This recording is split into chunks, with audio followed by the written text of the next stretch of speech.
Leopard Creek Country Club in South Africa has long been one of the most spectacular golf destinations in the world. Now it has a new look and is even more impressive. A new 9-hole par 3 course opens today and will be played as the curtain raiser for the 2016 Alfred Dunhill Links Championship, which begins tomorrow. As we pull over from the mighty Kruger Park and all the wonderful wild animals we'll be enjoying for the next 4 days, we'll look over the Leopard Creek course and to the new 9-hole par 3 course. There it is. We're going to have a lot of fun today with all the players in the Dunhill Championship playing in the par 3 over the last couple of days. Let's go down to the first hole then and see what's going on down there. A lot of interest, a lot of intrigue as to exactly what we have to look forward to. And Dale Hayes is down there to tell us all about it. And I'm on the tee with one of the feature groups. And first up on the tee is a man who's won this tournament before, Richard Stoney.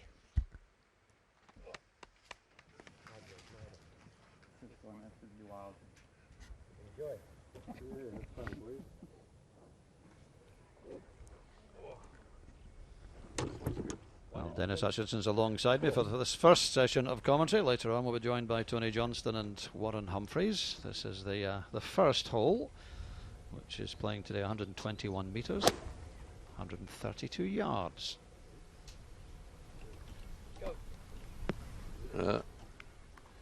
Good shot.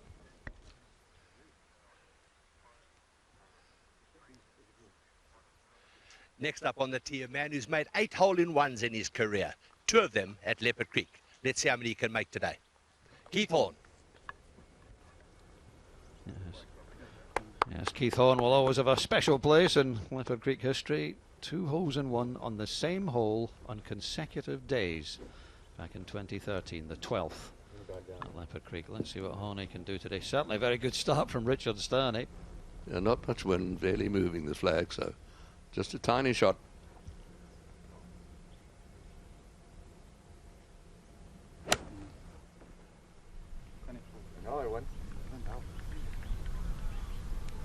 Oh.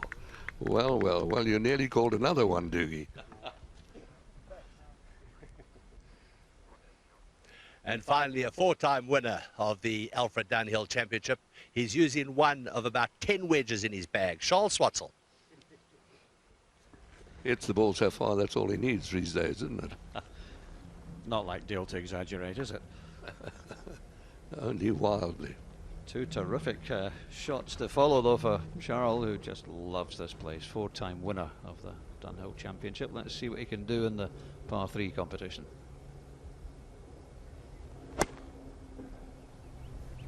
It's a thing of beauty, that swing.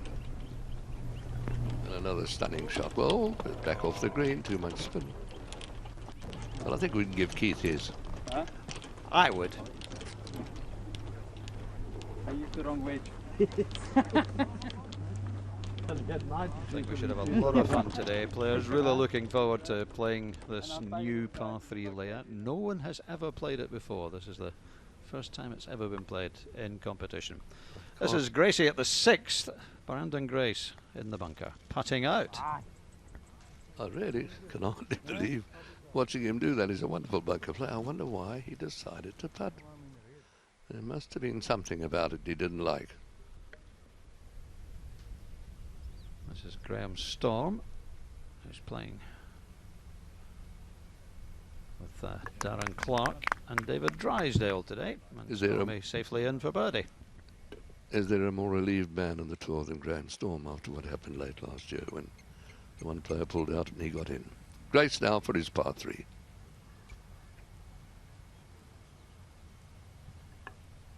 So you are entitled to move the sand that's on the green. I'm amazed he left it. You can't clean the sand off the green, but on the green you certainly can. Disappointing 4-4. Grace, and now he's even par. He's had a couple of birdies but a couple of drops.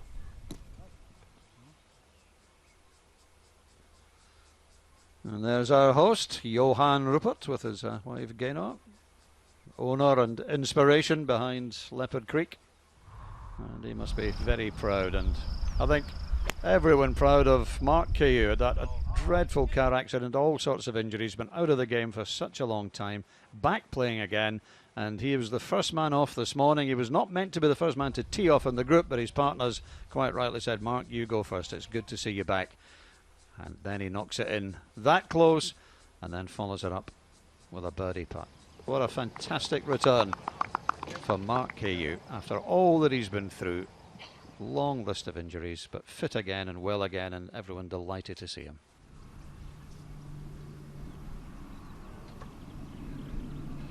Well, putting from just off the edge of the green, the first 12 or 13 feet are flat, and then it goes down a big slope and it'll turn. Right there it goes downhill. It's fast and it's going to turn from the right.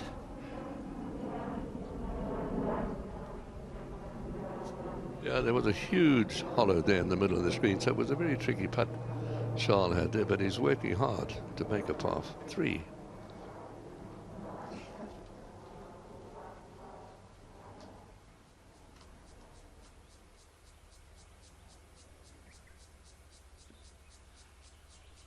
Beautiful day here in South Africa, around about 35 degrees Celsius, looking out over the mighty Kruger Park. There's how the leaderboard looks. All these players played yesterday. Eric van Rooyen and Jean-Paul Stradum, both 4 under par. That's the target. This is Richard Stoney now for his 2 after a lovely tee shot at the first green. Come on, hurry. Oops. Nobody likes to see that.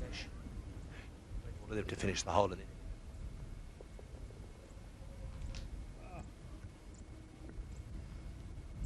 So, no birdie for Richard, but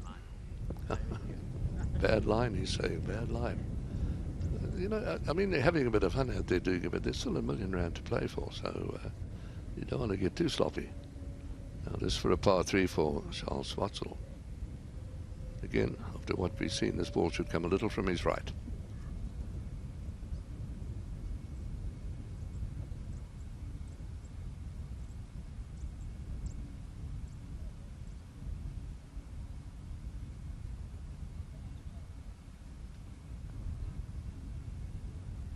Ooh, Charles. Bogey 4 to open the par 3 contest. And Dale Hayes about to tell him where he went wrong. Now this is the 7th. And Julian Tutt is out on course. Who have you got out there with you, Jules? George Coetzee hitting across the water. Flat hole, flag over on the right hand side of the island green. Wind off the left, very demanding to attack this flag. But he's an attacker. Well, a bit of a nervous attack there, I'll tell you. He's left it way short. He's got a horrible putt coming up.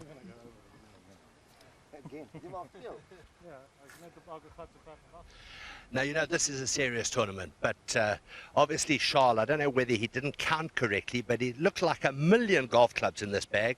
There are 4 wedges, 2 putters, not very many woods, which is good for a par 3 tournament. You know, I told you check the bag. Now I'm disqualified after the first hole. Hang on a second. He's just 3 putted the first green, so I think I'll give him the other putter now. He's just That's a good plan, I think. That's a good plan. I think. Which is the putter that he used to 3-putt? Okay, let's throw that away. Right, that's finished. Right. Now the wedge he missed the green with. Which one was that one? We'll take that out as well. Okay, let go. Right. So now I think we're about right. Okay, let's go and play. Come, let's go. Not so much for the rules. I think that was a put-up job, but it's what Brandon Grace with Julian. And pitching wedge is going to be a good one. Not using a tee, hitting it off this beautiful grass. Some sort of Bermuda. He's just trying not to have too much fun here. Well, he's just got married, so the fun has obviously stopped, hasn't it? Yeah, exactly. Oh, Doogie. He's been absolutely flushing it.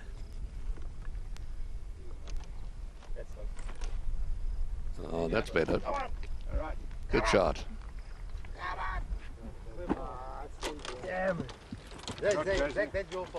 Brandon, Dougie Donnelly just thinks you've made a terrible mistake on Saturday. How are you feeling? No, it was awesome. I must say, we had a phenomenal day. It was nice to have all the friends and the family out there, and you know, some of the guys made a real effort coming from far, and it was phenomenal. I must say, it was one of our best days of our life so far. Where'd you get married? Back at Fancourt, back at the Links. You know, it's home for us pretty much, and you know, it was awesome. It was a pearl of a day. Got married 4 o'clock in the afternoon, and you know, then the day from there just got even better. Let's just keep walking across here. And a lot of people say that, I know you've been together for quite a while, a lot of people say that marriage changes nothing, children change everything. Do you think that's right?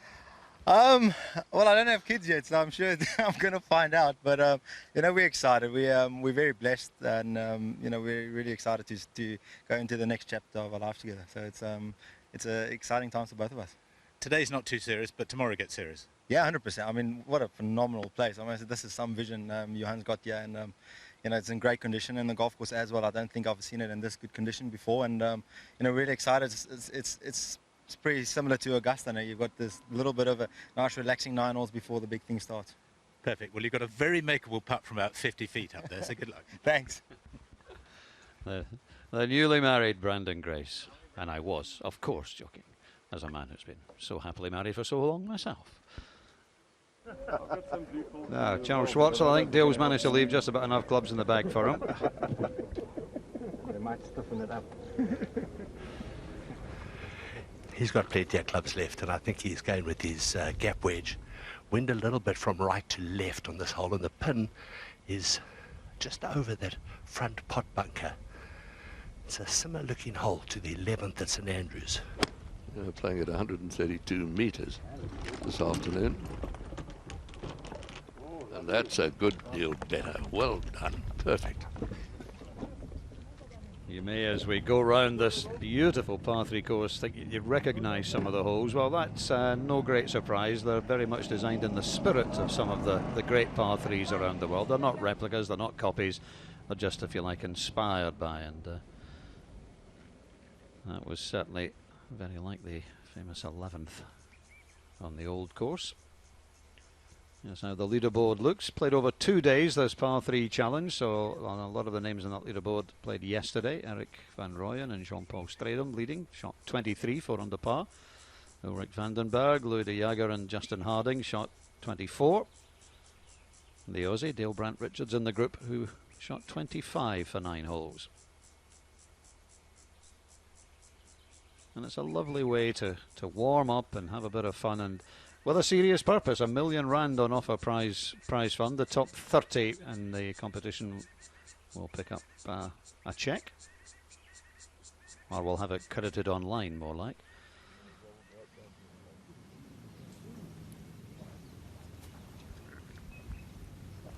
George Garcia is a wonderful putter, but this is a tester coming up over a big hill and then rushing down to the hole. Every putt for George Garcia is a tester. Yeah, that's true. He's got to get the weight right. Come on, run down. Good? So that was beautiful. Wonderfully managed. It was a really tough effort. I wanted to say better than most, but I couldn't get to it.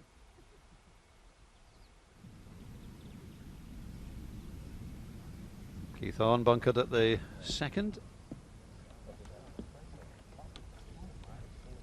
I go like this.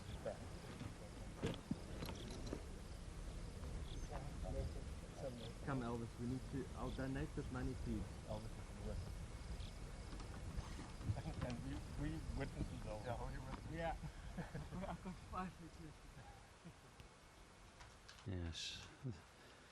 That island green does look very familiar, doesn't it? The 17th at Sawgrass, obviously an inspiration. Particularly that little bunker on the right gives it away, doesn't it?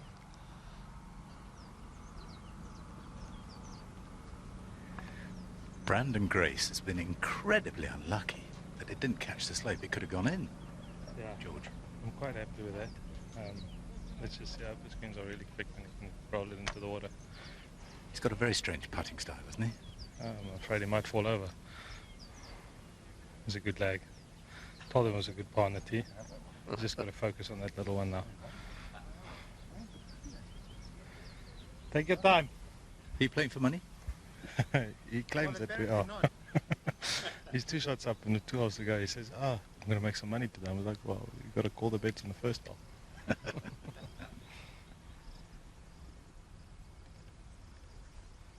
missed that. I would have played him for something. Afternoon, Julian. Good afternoon. How are you? Oh, thank you.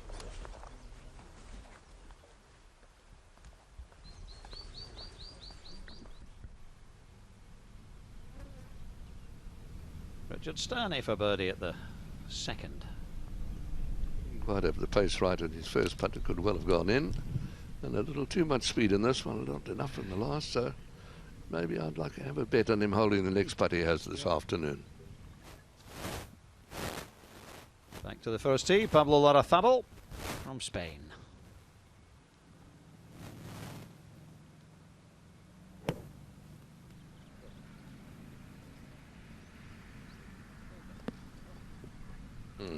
We'll take that.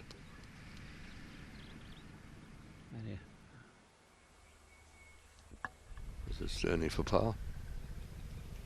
No problem. And well, a little inside that. I think we can give Charlie's putt for a 2. Pick up the shot he lost at the first.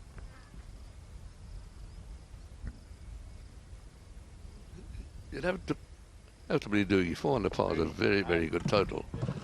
On this, 27 is 9 threes. They're going to have to. I doubt anybody's going to beat that score. Well, it's not just a fun course. It's a serious par 3 course. They're inspired by some of the great par 3s of the world. So they're not meant to be easy. You're not meant to knock it round here and birdie every hole, and that clearly is not going to happen. But it's still a lot of fun. Just normal meters is 51 plus 2 up 53.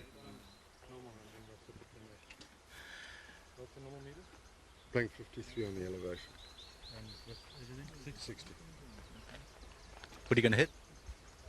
7 iron. I'll go with a big 8. Oh, I thought he was going to. I thought he was going to do the skimmer, but he's just chickened out. Grace is the one. He can hit 1 iron. It's played at 5. A bit more help there. They're on the 7th hole today, and that's playing today at 136 metres, 149 yards.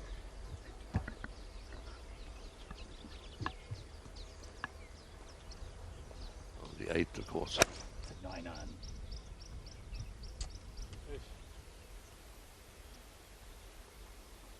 Yeah, that's why, of course, he was going with a big 852 metres.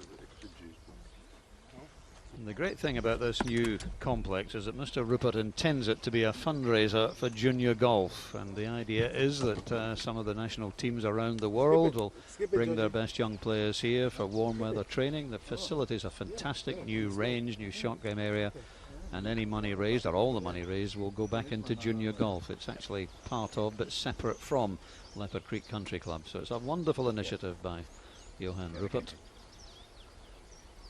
I'm sure it'll be a huge success and enormously popular in the years to come. This is Garth Mulroy, not having such a good day. 4 over his tee shot at 8.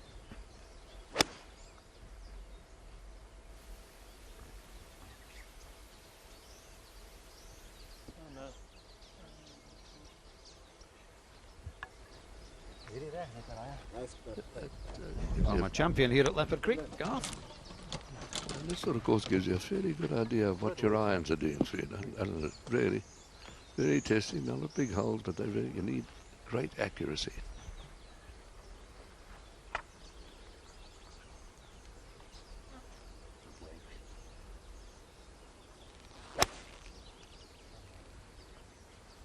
Oh, it's in the hole. No, not today. Don't go away. Huh? We're going to do it on the downslope. Beautiful shot from Brandon Grace there. Skip it from there. Skip it from here. On the slope, come on. Yeah. I think we're going to have a bit of fun on this hole because it's one of the holes which is inspired by a famous par 3, inspired by the 16th at Augusta, and we all know that on the day before the Masters, the boys all have an attempt to try and skim it across the water. So I think that's what they're going to try and do now. What are you hitting, George? 2-iron. You should be hitting a low 6-iron here. 2-iron. Bouncing bomb. 1, 2, 3.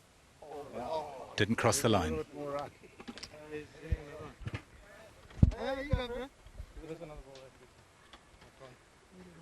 Oh, Garth's ball in the water off the tee. Didn't make it over the hazard line, so he's playing 3 off the tee. Oh, that looks nice.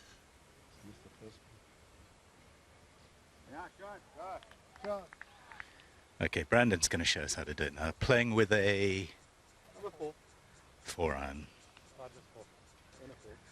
Titleist 4. He's got to get it up the bank on the other side. That's the... Oh, good first bounce.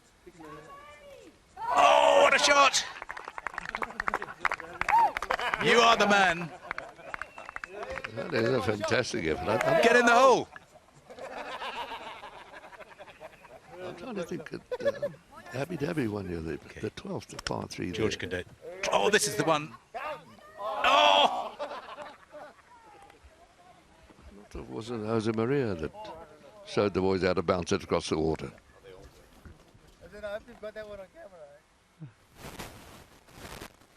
That's a lot of fun, isn't it? Back to the first, Adrian Otaegui of Spain.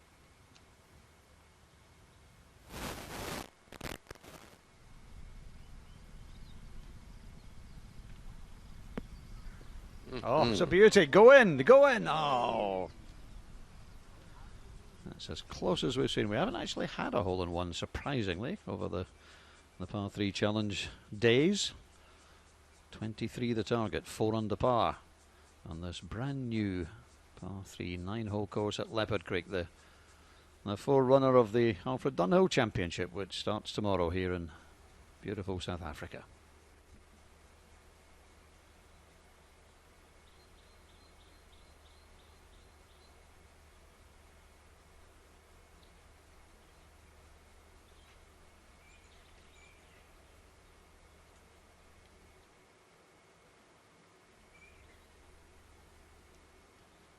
Charles Schwartzel.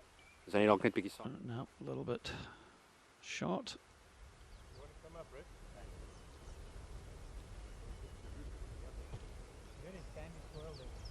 I haven't got him here. I need to. Okay, interesting now. Richard also chipping, and see if he can chip it in. Both he and Charles are wonderful chippers round close into the green. Terrific touch. Almost identical.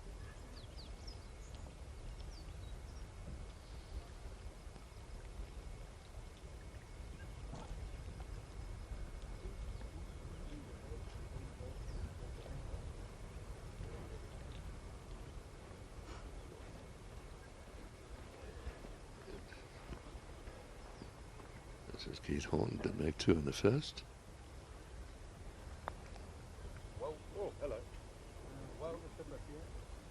Drop another second, he's allowed to drop another one here at the third, so. Not sure what Keith was aiming at there, but that was a little bit of a misjudgment. Here's Darren Clark playing with Graham Storm, who's putting for birdie. And makes it. Well done, Stormy. As such, we're saying the man who thought he had lost his tour card in Portugal, and then because Patrick Reed didn't play the minimum number of tournaments, had to come out. Stormy suddenly found himself in 111th and last place and got his card back again. So he only lost it for a couple of weeks. As we watch George Coetzee. Good try.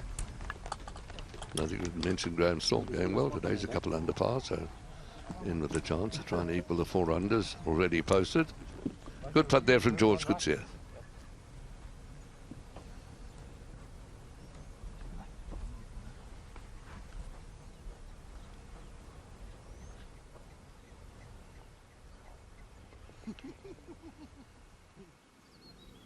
Johan, you must be so proud. Robbie Marshall did a phenomenal job, yeah.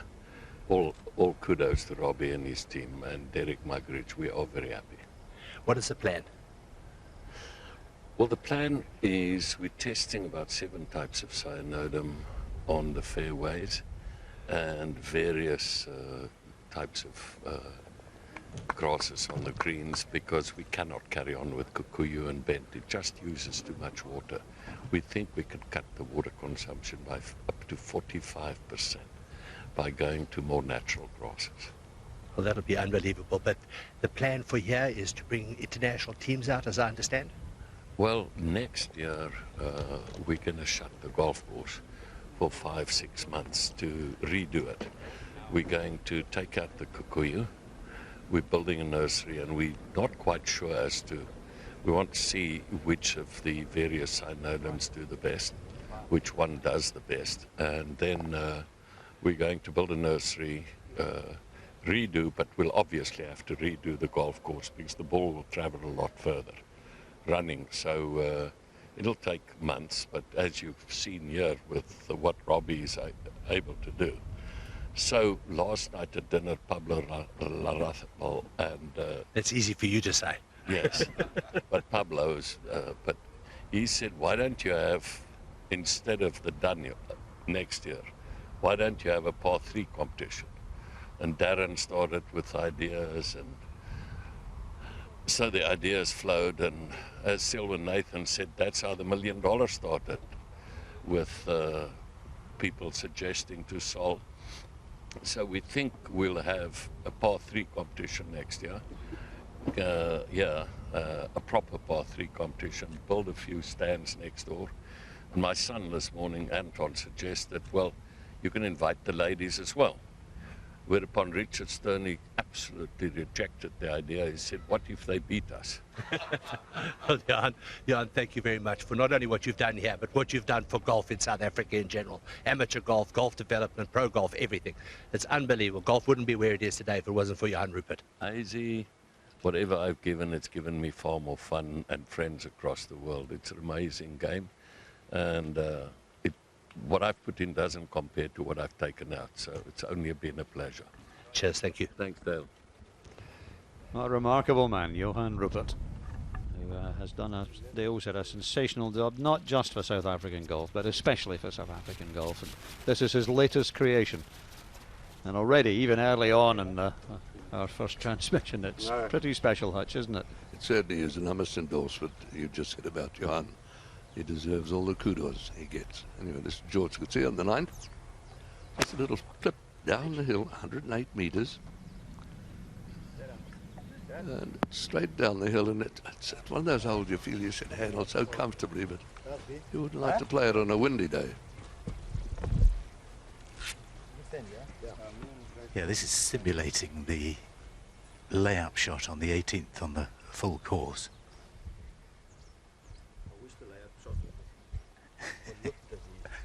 Brandon again, not using a tee. George really teed his up. Brandon with a cat wedge? Sandwich. But he does bend his clutch a little stronger to make it look like he hits the ball further. Yeah, John, lovely shot. Yeah, George could see it. He does bend the loft up to make it look like he's hitting it a little further. Whatever, that was a super shot. Imagine if I had George's figure up, I would hit the ball there. When he's saying it looks like a 6-iron. Oh, just be very respectful of Garth Mulray here, because he's just had a double bogey in the previous hole. He's doing his very best to concentrate hard here. Ignore stupid on-course commentators. Well, he's currently 6 over par, so rough afternoon. Just did a 6-iron in there, I think. You got a short one for Eagle. If you've just joined us, wherever you're watching around the world, this is something a little bit different and a little bit special. It's the curtain raiser to the Alfred Dunhill Championship here at Leopard Creek, being played on the new par 3 course at this wonderful destination in South Africa, and all the players playing their 9 holes and having a lot of fun in doing so.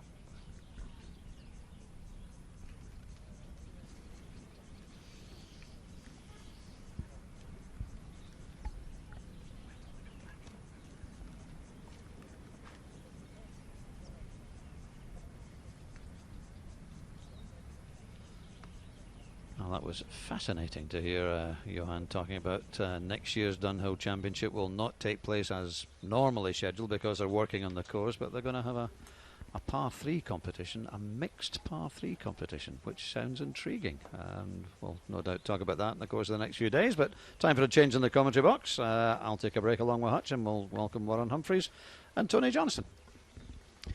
Thank you, Doogie. Just having a look across the Crocodile River there to some of the outstanding game that you see in this part of the world. Something that actually, Tony, you and I enjoyed this morning. Didn't we just into the park for a couple of hours at 5:30 before we had to come back and have our day devastated by having to do some work?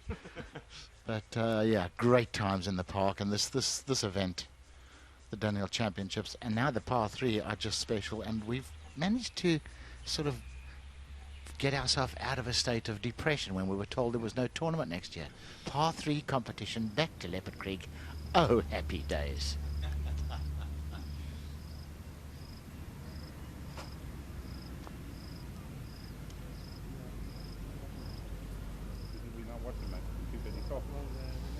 Well, a couple of twos so far for Graham Storm, but wide of the mark there. I don't know what he was reading into that putt, but he'll just have to have a little rest.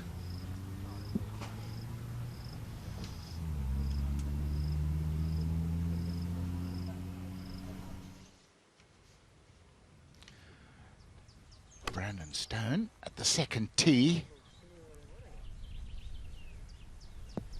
It's a representation, really, of the 11th on the old course at St Andrews.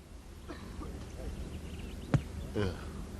Horrible plug lie for Keith Thorne, but he has played that like a genius. Fantastic shot. Come on, see if you get it inside there. Jules is lying perfect. Good luck. Guys are just having such a good time out here.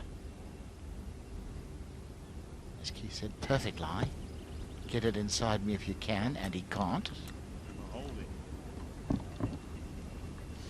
It's one of those tournaments that the players want to play well in, kind of tone up for tomorrow, but I suppose it's a little bit like the warm-up at Augusta. Perhaps they don't want to win it, really. Could be the curse of winning. Unless the winner of the par 3 wins the tournament, in which case everybody will be trying like heck next year. Right, this is Sunday afternoon, the final 3-ball, all 3 of them with a chance to win. Putting for the championship. Garth Mulroy, first to go. No pressure, Garth. Slightly left to right. He's slightly downhill. Oh, he's comfortably missed it. Oh dear. Might not even... He won't be in a playoff, I don't think. But it's a great read for Coetzee, who actually doesn't need it. He reads the greens so well. It's like an elephant walked on my line. Yeah, just flatten it down, that's it. All those spike marks are gone. Julian, I can actually see you ending up in that lake shortly. I can see George Coetzee just giving a little nudge over one of the bridges. What do you think? Yeah, he's getting edgy. You can see the tension flowing through his body. Nerves twitching, he's breathing heavily. Doing his best to keep it under control. Cheeks puffing out. Oh, it's a smooth... Well, it looked a bit jabby, that stroke. Oh, almost yipped it. And in. Okay, jump in the water. Random with a putt for a playoff.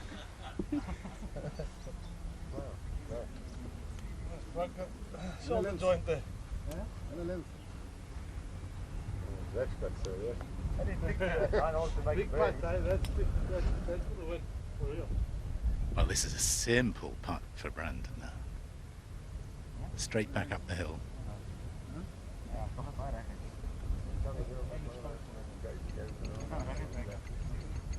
Not straight back up now.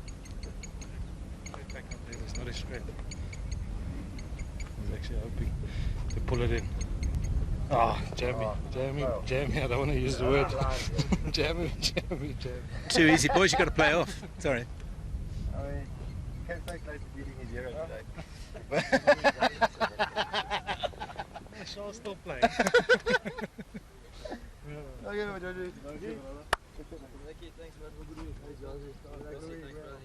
Now this hole is kind of resembles one of the holes in a golf course in America, a very famous golf course called Seminole, which was one of Ben Hogan's favorite golf courses.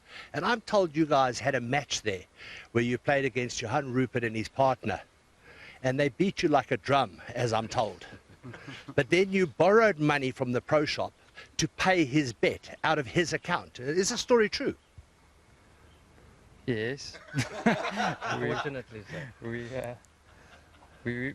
We played pretty decent, but Johan made a massive putt on the 18th to beat us one up. And so it wasn't beaten like a drum. That might have been an exaggeration. The drum part is a bit of an over-exaggeration, but the rest of it's pretty true. We had no money and went. We had $50 in our wallet, which didn't quite cover the amount we played for, and we kept pressing because, you know, we backed ourselves, and then we depressed ourselves, unfortunately.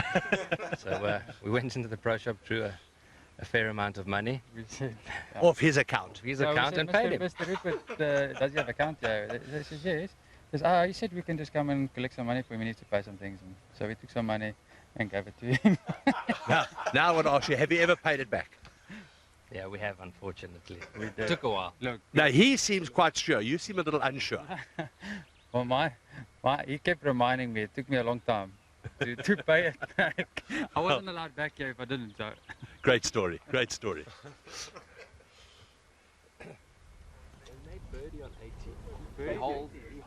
I think they'll get it back a few more times, don't you, over the next few years? They keep coming back and playing here. Certainly Charles got it back over the prize money that he's taken out of this tournament. Back to the 6 and Graham Storm. 2 under par.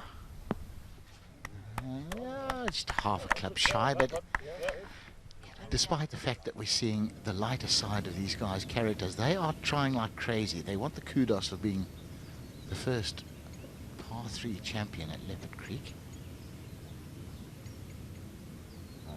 Gregory Birdie squeezing in the left edge at 7. Nice birdie. Also 2 under. Saw the tee-shot earlier of young Brandon Stone. Able to just brush that one in. Very nice too. 2-2 start. Well, 7 more of those would be pretty good. I owe him one, Dale. I owe him one. When we were at the Nedbank, he got the chef to come out and say that they could cut my steak up into chewable pieces if I really needed it for my teeth. So I do owe him one. What have we got? Looking out over on the other side there, those big ears flapping away. It has to be a jumbo. We saw quite a few jumbo in the park today, and some young ones too. They were terrific. Great characters, aren't they? They are so funny. Little 1-year-olds that want to take on the car and look at you and charge you, and I'll see you off, knowing that he's got 6 tons of mom backing him up, of course.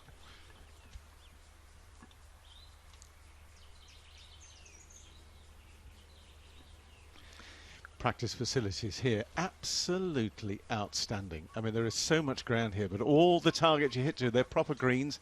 You can hit from 4 sides of the range, and there is a tee here with undulations built on it, so you can practice off any slope you like.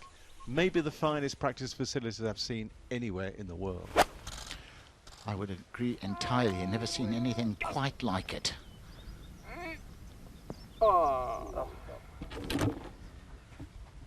Just a little. Yeah, just yeah.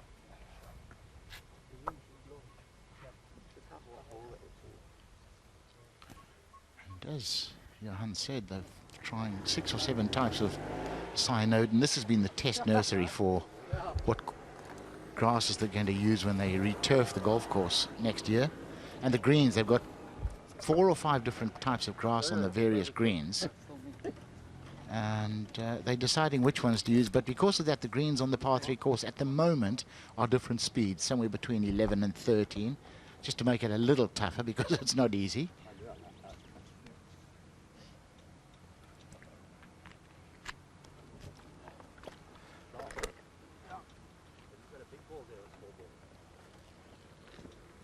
This one the small ball. Huh? The big one ain't I gonna think what you need here is a small ball because a big ball wouldn't fit on the screen. For sure. I'm going with the small one. Which hole does this remind you of? You played it this year. Yeah, Troon, number 8.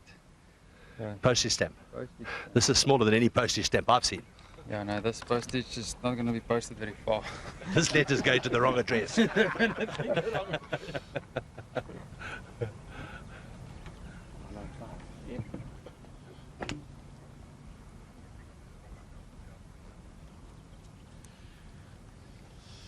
we've got to have one hole in one. Be a great one to try and pop it in if Charles can do it. 86 hole-in-ones we've had on the European Tour in the last 2 seasons. It's a record. Very good. First and second, but that's quite a way from going in. Let's see. Oh, these players are all using a sandwich on this hole. Charles pitched it past down, was spinning back beautifully towards the flag. Now it's Richard Sterney's turn, also with a sandwich. He'll be aiming it at Charles' ball, trying to spin it back just a touch.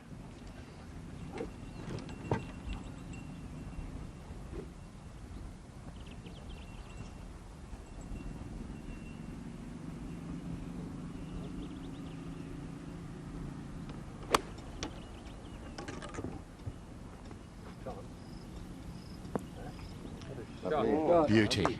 Watched Richard warming up this morning with his coach Jamie Goff. We actually just stopped behind him just to admire the swing. It is so straight up and down. You always wonder how he can hit a bad shot. It's beautiful. What is this? Well, now's a man who's an expert at making hole-in-ones. And he's going to be taking dead aim here. They're getting progressively closer, so don't be surprised.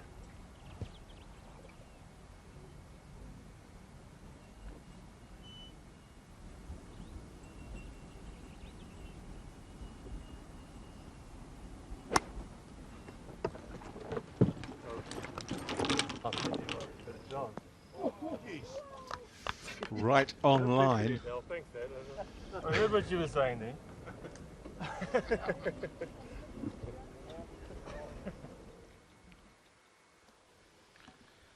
This is Thomas Aiken at the 7th. He's 3 over par.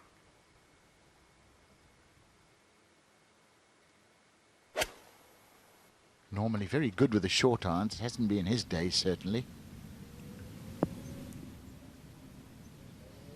Looks pretty good. Go on, go on, go on. Oh.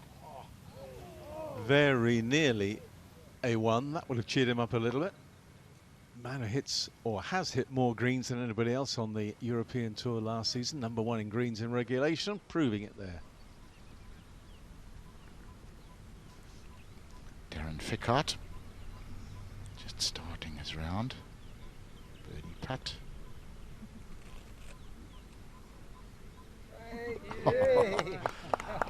It's last breath. Ideal start.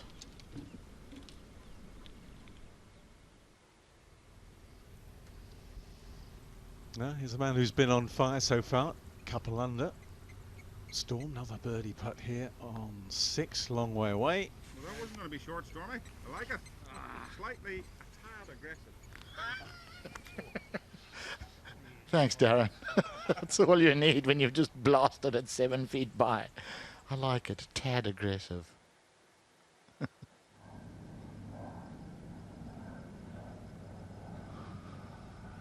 Brandon Stone. That's got to slow down too. Oh, bit of work left there.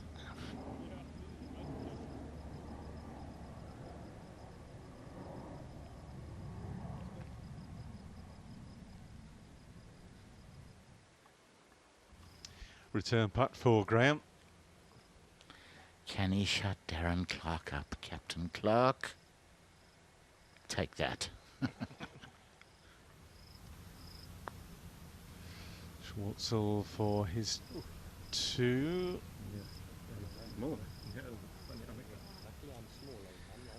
It's incredible to believe, Warren, that, I mean, some of these greens have only been down for 5 or 6 months, and they are just billiard tables. Well, they've got all the things they require here. Sunshine, put a bit of water on them. You can almost watch them grow. But of course they've got to be well tended. I wouldn't like to be the guy that has to decide on which grass they're going to use. Nice, we saw a lot of those this morning. 2 reticulated giraffe.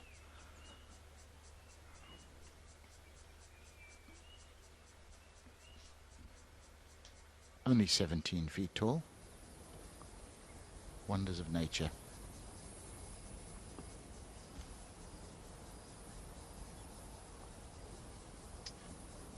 Oh, Keith missing a golden opportunity to make a birdie.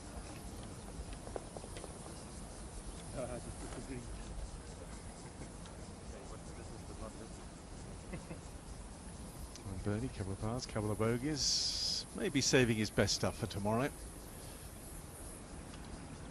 Delightful tee shot from Sterney. Birdie. Very nice too. Four more, boys. Wouldn't mind a card like that tomorrow. Wouldn't mind a start like that. 4 3s and a 2. No one catching up for Van Rooyen or Strident from yesterday's play, leading the way at 4 under par.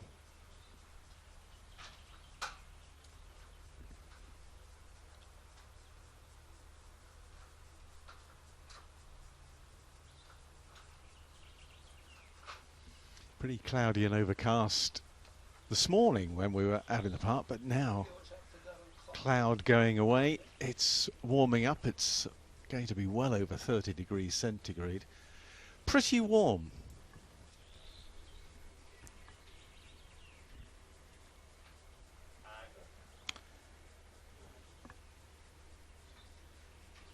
Has been very dry here. They've suffered from a terrible drought in this part of the world, but thank goodness they've had a little bit of rain recently, and you can almost see it turn green overnight when that happens. Good that there was a sprinkle of rain last night. Yeah, they've just managed to avert a huge ecological disaster. Until 3 weeks ago, they'd had something like 5 millimeters of rain in 8 months, and there were, I mean, all the grazers, the grass eaters, I mean, there were just carcasses everywhere. The buffalo, the hippo, the white rhino even were just falling down from starvation, and thankfully the rain has now really helped save a slight, an ecological catastrophe, really. We're all very, very happy to say. Kruger Park is just something special, as is this golf course.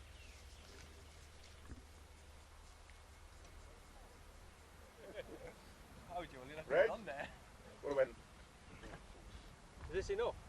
It's a good one. Yeah. Gravestone Storm in severe danger of being fined for slow play. Whoa, whoa, whoa, whoa. Come on, Stormy.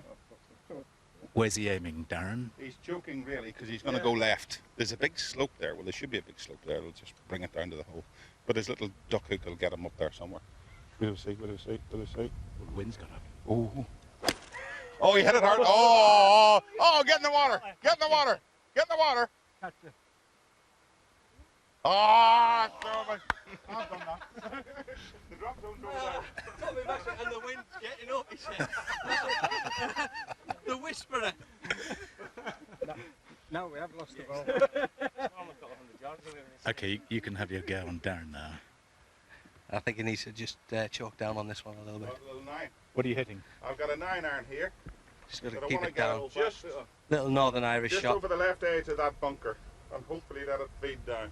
One of the great ball strikers, isn't he? Oh, one of the best ever. Abuse. It's not abuse. Just like playing at St George's, this Rose and George's. Come on, here we go. Knock it down. Good memories. Oh, it's a great shot. He's gone straight that's ahead. it. Drawing it off the flag to catch the slope. He said it moves, but he hasn't hit it hard enough. Reggie, nice club. Reggie, nice club. Come on. Oh, such a nice shot too, Reggie.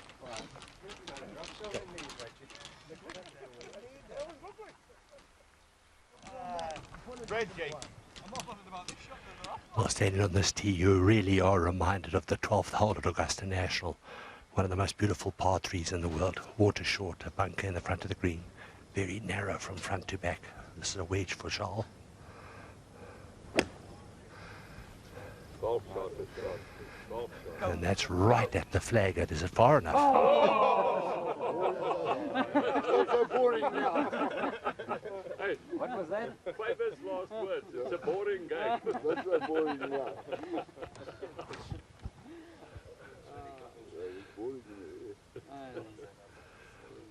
Last to come is Keith Horn. And he's had the advantage now of seeing both Charles and Richard Sterney come up short. So I think he's going to naturally give us a little bit more. The pin is set at the back of the green.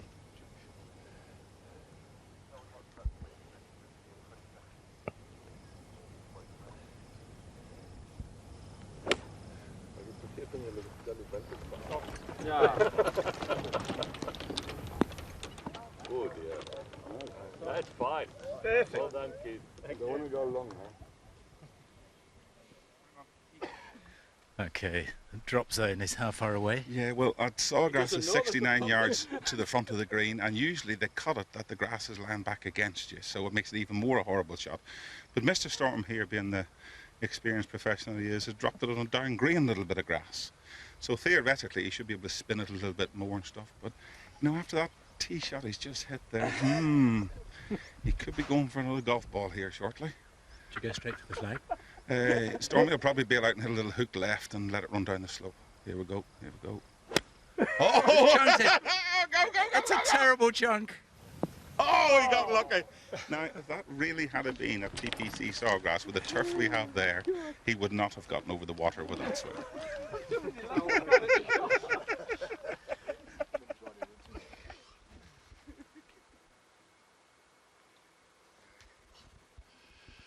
We move away from the Irish banter.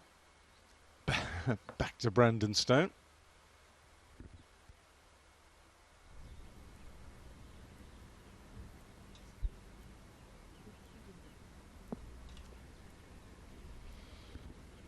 Nice. This green hasn't quite taken as well as the others. I think it was the last one planted. Gregory Bordy. Last hole. Looking for a 1 to join the leaders. Ooh, fine effort. We'll have a putt for a 2.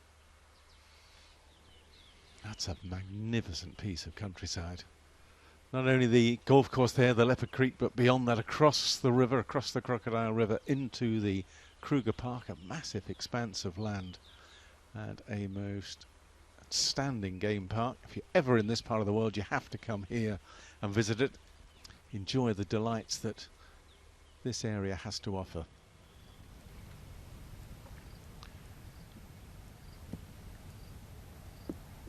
Charles, obviously a good lie. Fortunate for it not to plug, and that is, well, we're used to seeing Schwartzel hit bunker shots like that, not like his previous one.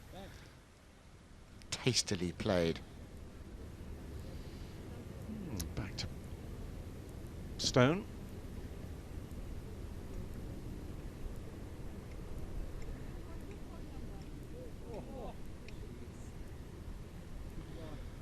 Very good try.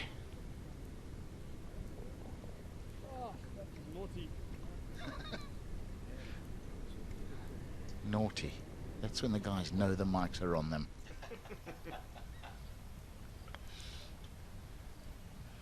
Sterney chipping for a 2 from the front of the green. That's very tidy.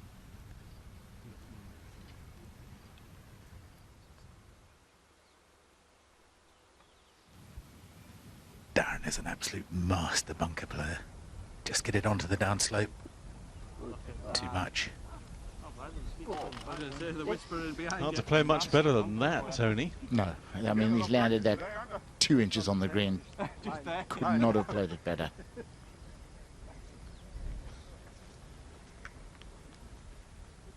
I think Darren arrived late, we're told. I don't know what happened to him, but he missed the first 2 holes. Therefore, his score won't count. That's why he's winding everyone up, of course. Pablo pours one in. He was over on the southern end of the range, all on his own, practicing this afternoon. They've got these 4 magnificent tees on each side of the range. You can practice in any direction whenever it's into the wind. It's just wonderful. He looked really no mates, didn't he?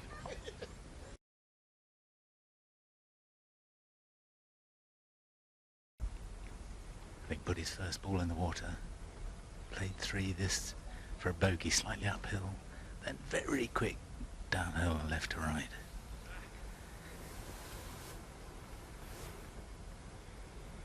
Tremendous concentration. Oh, just to the cliff edge.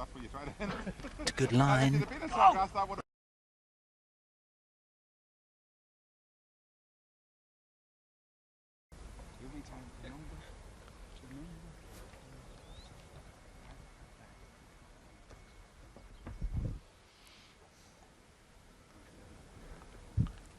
Well, if you wanted to take this seriously today, Darren Clark might not have been the best draw. But if you wanted to have fun, he sure is. Go on. Oh, nice try. I've missed my vacation. I think he has missed his vacation. I think he should have been a comedian. He's in full flow today, Mr. Clark.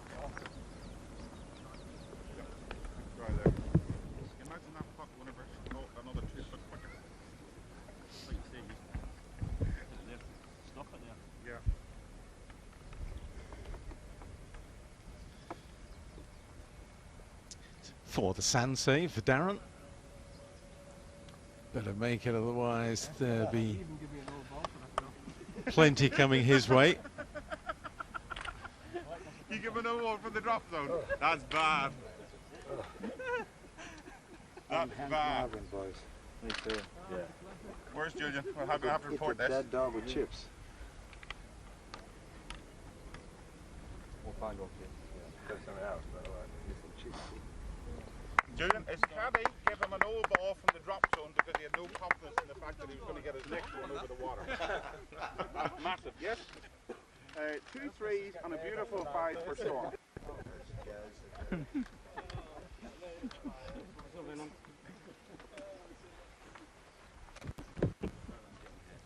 You even give me an old ball from the drop zone. Didn't give me a new one. Let's have a quick word with you, Graham, because you're a man who has experienced the highs and lows on tour over many years, winning the French Open, losing your card. It all happened in one go this year. But you must be feeling good with the end result. I am, yeah. I'm obviously got a full reprieve of getting my card back on the tour and whatever. Fully relieved of the way it went. I felt obviously really disappointed in Portugal bogey in the last to kind of lose my card, and then obviously then Patrick Reed then coming out the automatic to get me back in. You know, I mean, I owe him a favour, don't I? Yeah, what are you going to do? I don't know. Maybe drop him. You never know. Yeah.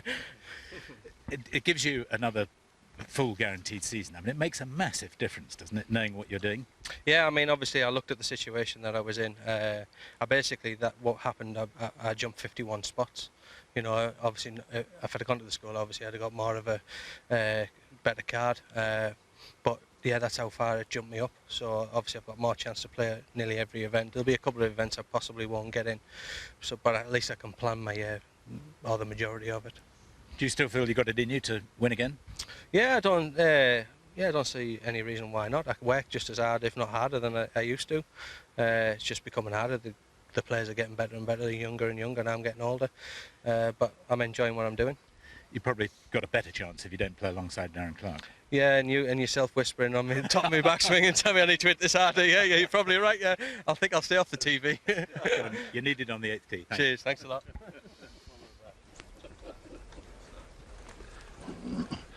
Keith, what do you remember about those 2 hole-in-ones you had here a few years ago? Obviously, financially, they were unbelievable for you. I remember them well because I'm still driving the car. So, the first one I had, I remember it was only a car for a hole-in-one on Sunday, and it was an M6. And so I got my first one on the Friday. It was like a perfect shot. I just released perfectly like a putt into the hole. And I got a Dunhill briefcase, which was very nice, but I held it up next to the M6. It didn't look so pretty anymore. The next day then, it was front right. It was almost impossible. I think it was actually Charlotte said to me, he said to me, good luck in getting a hole-in-one today because that pin's impossible to get to. And I just took 2 bounces, third bounce straight in the hole as well. And I remember my caddy was staying with somebody, Kevin James, one of the local members here, and he said, somebody was saying to him, oh, I can only be disappointed with my effort today. And he said, no, watch, he's going to make another one. So he called it, and I popped it in for my second one. And then Mr. Rupert was generous enough to give me a car anyway, because it was, at the time, it was a feat that hadn't been achieved before. So I thought that was fantastic. Well, great memories. Now, you've been in a couple of bunkers today, and your shots have been kind of poor, let's put it that way. So now you're thinking about taking a lesson. Who are you going to go to? Yeah, you know, it's not feeling that comfortable, so it's not up to scratch. I thought I'd call in someone who's supposed to be helping me, Tony Johnston, but you know, I'm not so sure if he can help me, but let's see. Tony Johnston? Yeah, apparently. He's never helped anybody. Yeah, he'd probably make me worse, but you know what, it's a bit of fun with him, and I'm sure that it'll be fun either way. But I mean, he can't even talk. How's he going to explain to you what to do? Sign language, generally, what he's good at, you know. Well, I wish you the very best of luck. Good luck. Really, I wish you the very best. I'm going to need it. But we'll be fine.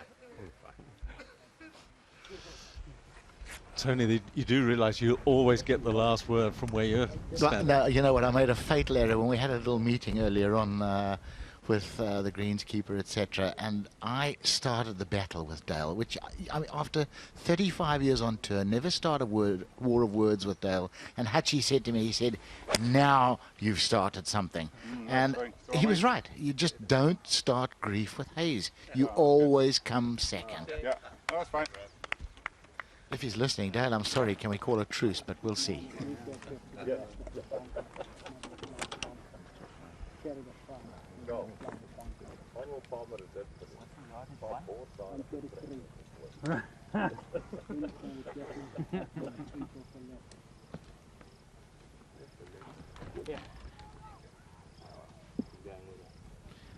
Everything that's done at Leopard Creek is done with such ecological awareness. You can see they've kept it as wetlands and they've left the grass for the seed eaters. There's always a thought behind everything. Richard, has he hit it? Has he hit it? What a gorgeous shot. Yes, please. Let's see, knock that in, 2 under par, 2 to go. And he's staying with Johan Rupert. He would love to be able to chirp. All right, Darren Clark on the 8th, doing something that he's done. You've done this on the 16th at Augusta, Darren? I have, and got very fortunate and hold it a few years ago. Yeah, got very lucky. Chased one in there, a little draw off the top of the water, and it ran up middle of the green and caught the slope and came down and went in. All right, well, that's good memories. Brandon Grace has already got one into 4 feet earlier on. Yeah, he's talent, though. He's all talent. Yeah. So you're an Open champion, he's not. What are you hitting? I've got a 4-iron here, Julie. So I'm going to try and hit a little dry one to make sure it skims and bounces. Big first bounce. Has he got the... Oh, didn't get over Not bad, though. Not bad. Too many skims, though. Didn't carry it far enough for the first one. Stormy, is that... Stormy's almost running out of balls. Have you done this before, Graham? I have, yeah. Get more in the downslope, Stormy. Well, on the downslope, huh? Got to listen to the captain. What are you hitting? I've got a 5-iron because that's all we brought out. My caddy decided to put the rest away.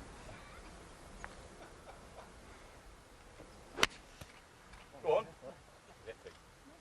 Oh, unlucky. Made it to the ball gone, Gaz? That wasn't a new one, though. Not a new one, no.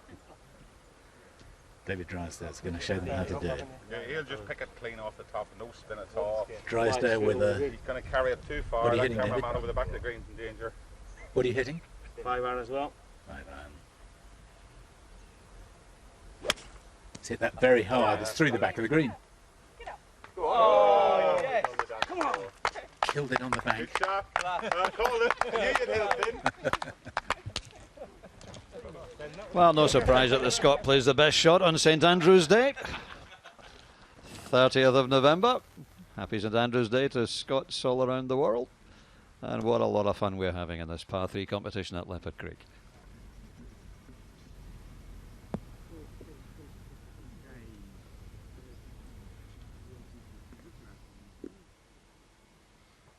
It's Mark Williams. Wonderful shot.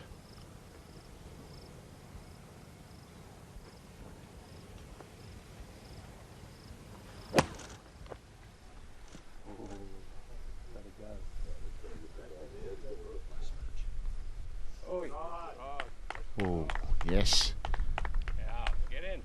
Using the contours. Must have looked fantastic from the tee. To the 9th and the French 3-ball. Gregory Avray, Benjamin Hebert and Gregory Bourdie all playing together. And this is Greg Bourdie, runner-up in the Dunhill Championships last year. Well done, Greg. Finishes with a 2 birdies in the last 3, 24, just 1 off the lead. He finished runner-up to Schwartzel last year, not in the par 3 in the main tournament, so might be worth keeping an eye on again. Obviously just loves it here. Who doesn't? And why? Look at this. Absolutely fantastic.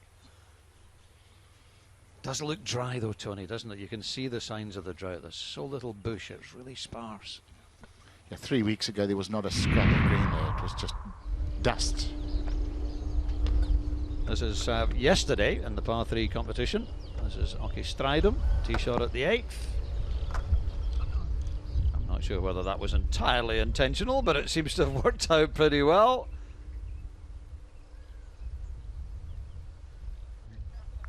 Jean-Paul Stridham, not Oki, my apologies. Currently tied for the lead inside the top 20, and the Sunshine Tour Order of Merit, and that was his birdie at the 8th. A little bit of luck, but hey, all the good players get a bit of luck, don't they? There he is, Jean-Paul alongside Eric van Rooyen at the top. Ulrich Vandenberg, Louis de Jager, Justin Harding and Greg Bourdie now all at 3 under after 24s. Dale Brent Richards, Keenan Davidsey, Richard Johnson and Oliver Becker all made 25. Also around in 2 under, players like John Parry, Titch Moore, Danny van Tonder,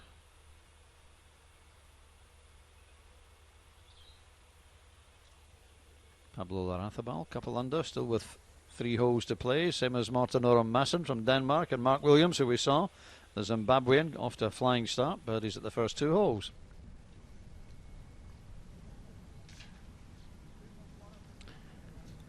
Last hole for Thomas Aiken, and that's nicely holed. So round in 1 over par. Nice little fight back.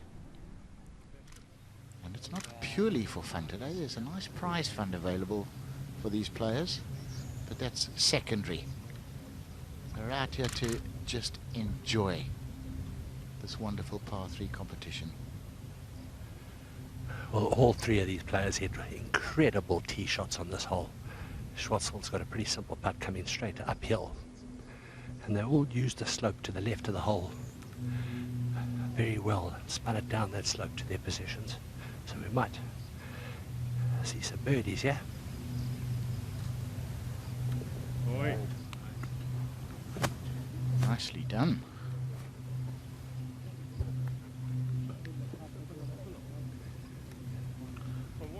1 under par, 2 to go. In fact, Tony, I think I'll be surprised if we see a par here. We might see 3 birdies. Fortunately, Richard Sturdy didn't go into a bunker. Nicely done. That was beautifully set up, Mr. Hayes. I don't know if you were listening, but I begged for a truce. I made a fatal error of being rude to you earlier, and Hazy, after knowing you for 40 years, I mean, why do I fall into these traps? I do know better. I'm a fool.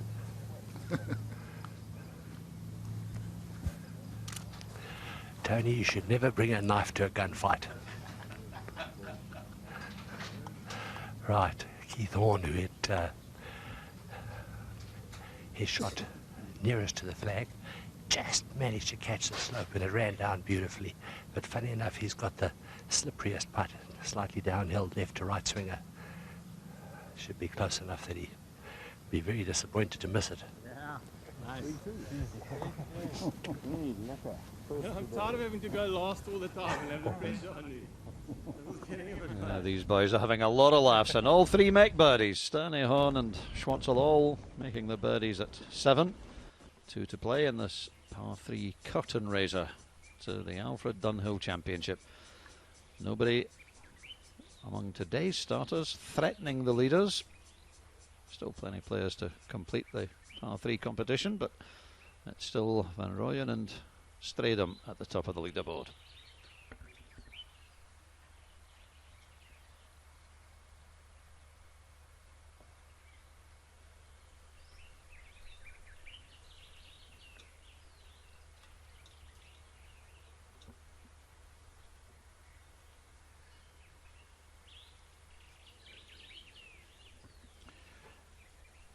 Love to see some more of these par 3 golf courses being built. I've had the opportunity, Doogie, to play in several British par 3 championships at Nailcoat Hall, which is organised and run by Rick Cressman, who does such a fantastic job. And it is just such fun to play these great little par 3 courses. And I mean, it improves your short iron play and your wedge play hugely. And you know, lovely to go out in the evening, and if you haven't got 4 hours to go around for a game of golf, if you're lucky, maybe 5. You know, you've got an hour to go. Quick 9 holes. Happy days. Keep the eye in. Let's have more of them. Nice to see in there among the 1-unders, Mark Caillou. Good to see Mark. He had a dreadful, dreadful car accident, your fellow Zimbabwean, Tony. In 2010 it was, 6 years ago. He was in hospital 3 months. He had 27 operations. Wondered whether he'd ever walk again, far less play golf, and be competing here. Just fantastic to see him, isn't it? Oh, it's magnificent. And, you know, when you talk about 27 operations, it wasn't having his nails clipped. Believe me, they were massive, massive life-changing operations. And he's back and playing, and it's really, it's a miracle and a testament to his absolute courage and determination. He wasn't having his nails clipped. He said they were proper operations. You can see the unmistakable figure of Dale Hayes. Right, we're ready to go.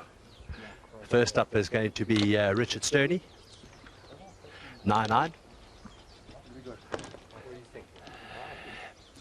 Just there's a bunker on the front left of the green. He's just got to slip it past the right-hand side of that bunker. Teeing it up way on the left-hand side of the tee. I'll be definitely hard thing. 5 degrees. Yep. It's helping out there, but I'm not sure about yeah. Beautiful golf swing. It's the most simple golf swing, I think, in the game. It's a lovely setup. Just turns away from the ball using his upper body. Turns straight back into the golf ball. Beautiful. But he's pushed that way to the right of the flag.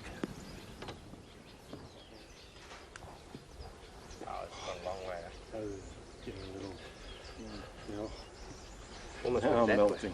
Charles, what club is that? One of my 10 wedges. Which one? Let's have a look.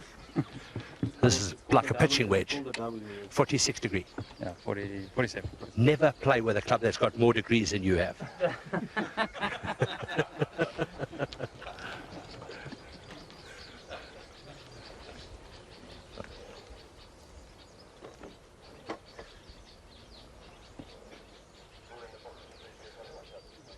Dear.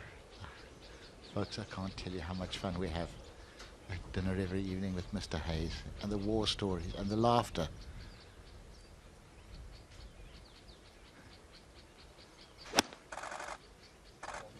And that is just another beautiful golf swing, isn't it? Charles, Richard. Beautiful shot. Beautiful. You must be pleased. You hit the green. Oh, I'm ecstatic. Tell us about the hole-in-one, man. What do you think his chances are of making another hole-in-one here? I don't know, Keith, how are you feeling? How's your nerves? I think I'll get it inside you, but I don't know if I'll pop it in. Okay. 9-9 or wedge? Okay, $50, you're right. $50. 9-9 or wedge? I got 9. Remember, you're disqualified, eh? So you don't have money. You better not be betting too much. Look, oh, you can borrow from your Johan Rupert. I forgot about that.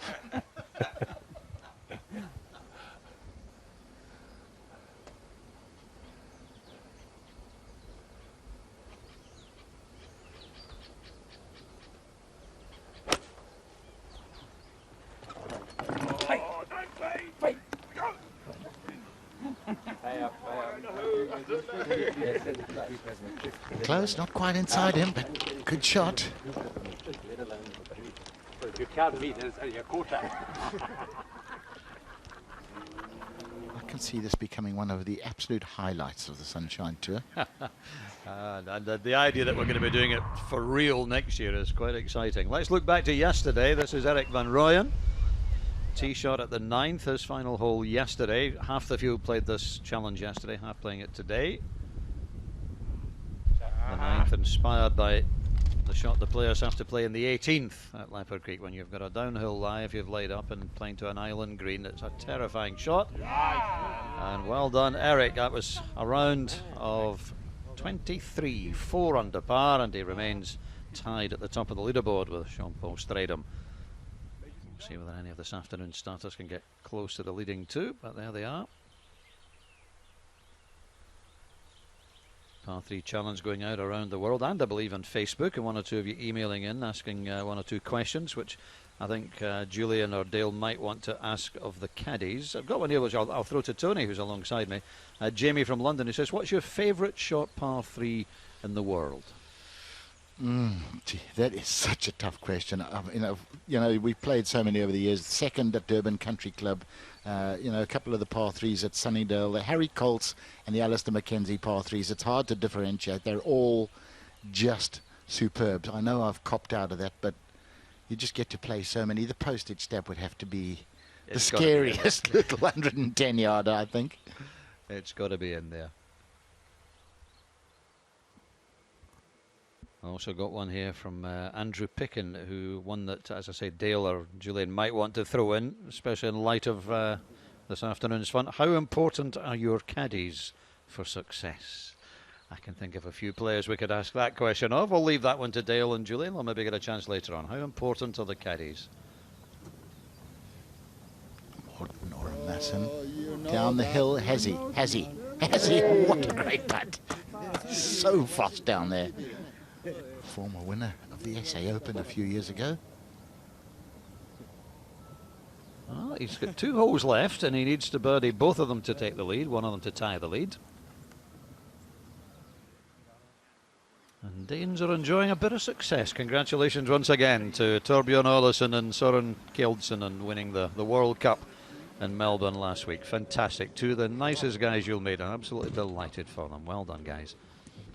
Here to that. And there on the front left is Selwyn Nathan, the commissioner of the Sunshine Tour, in ultra relaxed mode.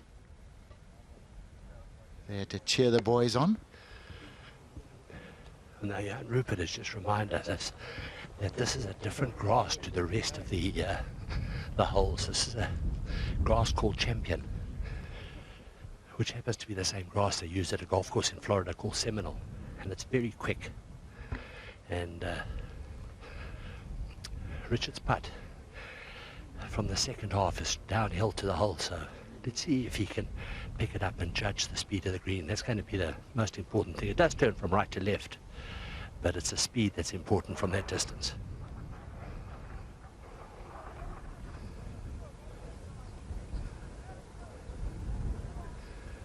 Now he's aiming it very well right. He's aiming it at least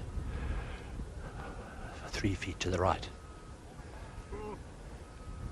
Right. Who's away here? You and me. You guys don't have to go. Sounds like he might not have lost his turn. You and me.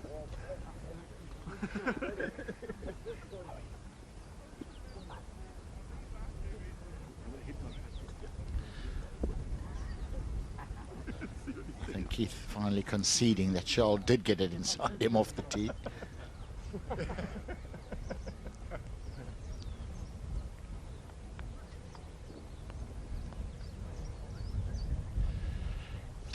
Well, now that you see was exactly what was predicted. But now Keith Horn is putting uphill, so this shouldn't be too bad. But often when you've got a very fast green, even though you're uphill, you tend to want to give it a little bit more. So it'll be interesting to see if he's able to judge this correctly. By the way, he lost the $50 to Charles Schwartzel. I haven't seen anybody pay yet.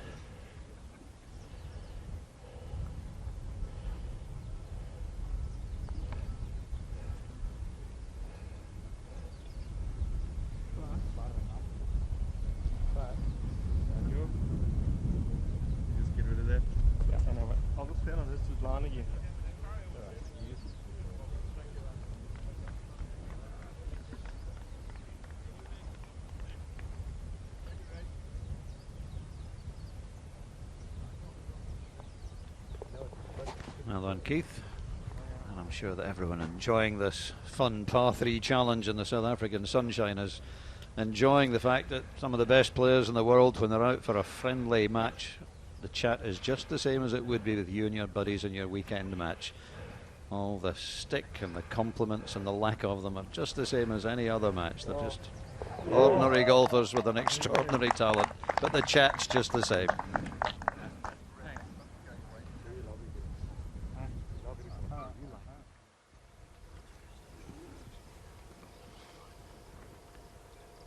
T. Brandon Stone. This is the one that's a representation of 17 at TPC Sawgrass. Like a pull into the heart of the green. Green and rig helps the stats, you know. Admonishing himself. Bail out.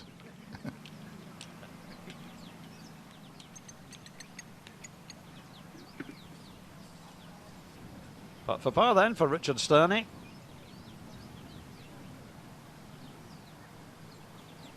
Well done, Richard. Keeps him at 2 under. Needs to hole his tee shot at the 9th to tie for the lead. Just a reminder, it's the Alfred Dunhill Par 3 Challenge, the curtain raiser to this year's Alfred Dunhill Championship, which begins tomorrow on the wonderful new Par 3 course here at Leopard Creek. Morten Orum Masson, 2 to play, only 1 behind. R1 million prize fund on offer. Top 30 will all earn today. And not inconsiderable sum of money, but everyone, yeah, they're taking it seriously to an extent, but I think it's just fun. It's a lot more fun than standing in the range for a couple of hours, isn't it, Tony? Most certainly is. Well, you can just hear how much they're enjoying it out there. And what great news that was, Doogie. I mean, we all had a smile on our face when Johan Rupert told us that we might be having a Par 3 tournament next year, because the main course will be closed. If you weren't listening earlier, they're going to re-turf the fairways, redo all the greens. And we were all a little bit down in the dumps because, well, I know this is certainly my favourite week of the year. Love being out here in the Bundu. And we're going to be back. Happy days. South African Open champion Brandon Stone. But not for too much longer. You must have had a wonderful year that day. No, it's been fantastic. I think obviously having that title behind my name is quite special. But like you say, I've got to enjoy it for another month and a bit, and I've got to try and get it back again. Defending on a great course too, where you won it. I mean, it's one of South Africa's best, isn't it? 100%. I think definitely one of the best condition golf courses in Gauteng area. I think it's a true test. The ball obviously flies so much further out there that you always feel like you hit it so much longer. I think Rory obviously is going to be flying at another 50 yards further than he would be anywhere else, which is quite frightening. But yeah, the greens will be great, and it's going to be another good event. And this is fun. Oh, this is a hell of a lot of fun. I think Zander and Christian and I, we've been having some good banter on the golf course, and this 17th of Sawgrass replica here just encourages that bull hook, which both of us just hit. So we've got to try and hole a long one here now. All right, we'll go and do that, because I'm looking forward to seeing this. Yeah, me too, don't worry.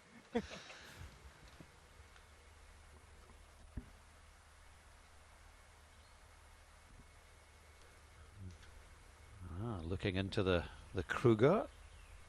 Well, we're going to see some giraffes certainly there.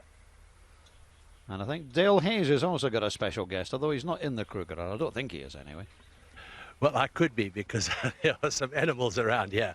But I'm not with one of them. I'm with Selwyn Nathan, the commissioner of the Sunshine Tour, who's done such a wonderful job over the last few years. But Nate, chipping is not one of your strong points. You've chosen now to hit a shot at a hole that's not a full wedge. There's wind, there's sand, there's water, and of course there's old age involved. Nerves. How do you intend to conquer all those problems? So this is very similar, or this was inspired by the 18th on the main course. I have hit more shots on the course, the hole on the main course, than most people have hit in their lives in all their golf together. So I'm just going to show you how I've overcome my fear of this particular hole. In some loafers, little brothel creepers that I've got on here. Scholl's PXG. What wedge? Yeah, and my talent. Right, let's have a look. Watch and weep. I'm worried. I must tell you, I'm very worried. Nate? Nate, I don't want to make you nervous, but just remember that there probably are somewhere in the region of 3 million people watching this shot. That's fine. They're going to see either a good shot or a bad shot. It's black or white. I'm going to make a prediction. Yeah. I go with bad. Good luck. Good luck, Nate. Come on. Okay. This could be the one, boys. When last did you pick up a wedge shot, by the way? This is not your business.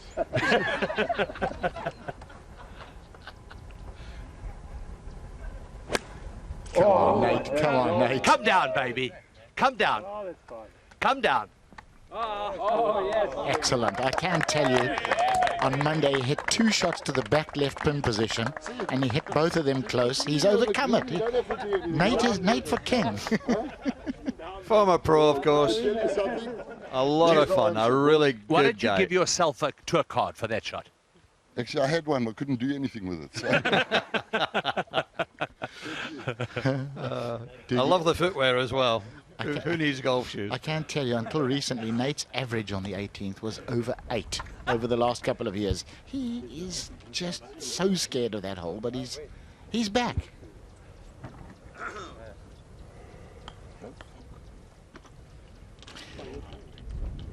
On the front of this tee, there's a little downslope which replicates the lie that you can get on 18 if you go too far with your layup.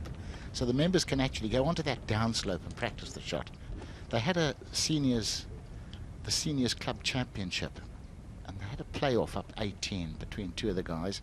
First time round they halved it with 7, second time round with 9, and the third time round the one guy won it with a 13, which beat his opponent's 19. And I'm not joking. 13 beats 19. Hey, a lot of people have suffered in that 18th. I can think of one Ernest Theodore Ells in particular, who coming down the stretch in the Alfred Dunhill Championship a few years ago, looked at the tournament all won. What did Ernie take in the end? Was it an 8? I think, was it an 8? Was it 8 or 9? I mean, I don't know. I think he nearly ran out of balls, and yeah, it was pretty sad to watch. But, so it's a terrifying closing hole, as you'll see over the next 4 days. But let's get back to Richard Staney. Can he finish in style? Now, if Richard holds this one, he'll be tied for the lead. He's not going to do that, though. In fact, he's over the back. Is he in the water? Of course he is. That's the danger. Waterfront, water back, bunkers. Although clearly his bunker play is not going to be a problem for much longer now that he's got Tony as his coach. One of the all-time great bunker players. He'll be good to work with, I'm sure, as well, Tony. What the hell, Hayes? I don't know. I think this is a wonderful thing, though. Duplicate the approach shot to 18 so the members can come and practice it, because it's one of the scariest shots in golf. Down. Oh. And I'll tell you what, how often have we seen that on 18 on the main course? Another ball consigned to a watery grave. Martin Ormassen from Denmark putting a really nice round together. 3 under, tee shot at the 8th. This is the one inspired by the 16th at Augusta. Oh, and another cracking shot. Now that should be birdie. And Masson will be playing the last, you would expect, looking for a birdie to lead. This enormous putt across the green for Brandon Stone. He's got to get it just to the crest of the ridge, and even that might have a bit too much pace on it. No. Good touch. That is well judged.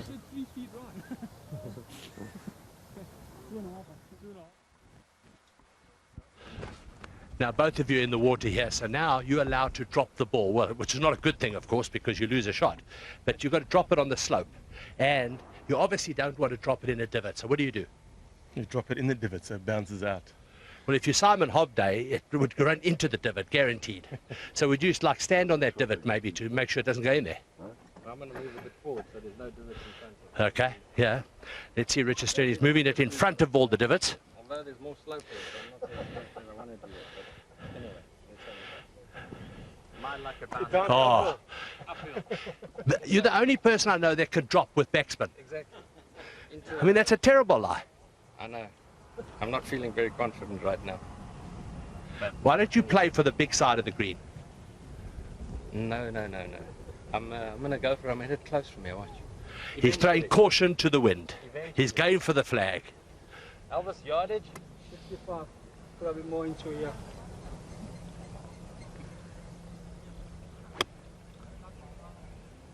That should be good, Dale. Unbelievable. Well done. Out of that lie, that was fantastic. Well done. Congratulations. Now, I see that Keith Horn had a very quick drop there. Did you drop that or place it? Does it look like I placed it? Huh? Did he place that? Anybody see? Makes Richard's lie look good. It is a good lie. No, I said it makes Richard's look good. What's that, a 60 degree? Yeah, well.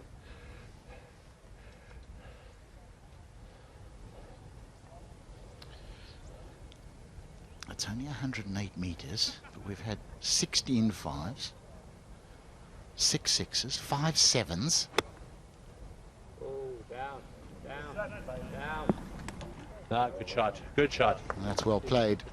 Stop shouting at it like that. You make me nervous. I'll tell you now, they had 5 7. Have they?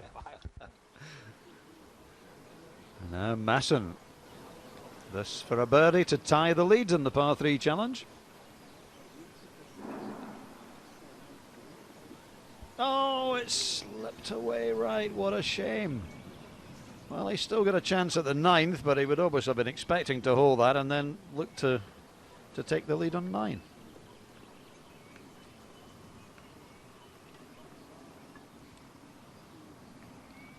Three under.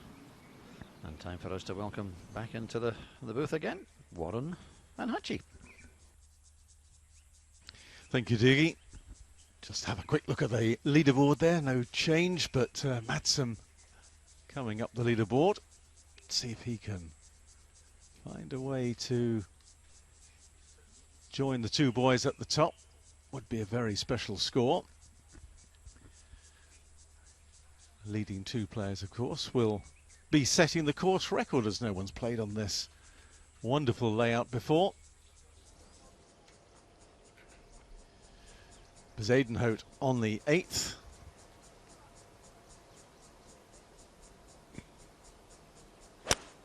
Two twos on the last 2 holes would do him a lot of good. Certainly will. He's a player of great promise. Oh, get it. We nearly had our first one. Nearly joined the lead straight away. Club drop. It's a beautiful. It looked like Dale Hayes has been having a lot of fun out there, so does Julian.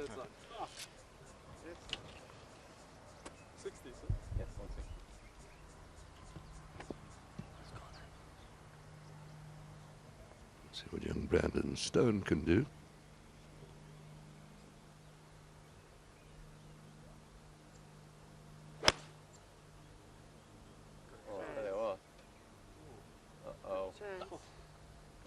Oh no! Jumped over the hole. No, man! It just seemed to catch the right edge of the hole, didn't it? No pressure on that. And you got to show him the line. I'll just pop it in the water.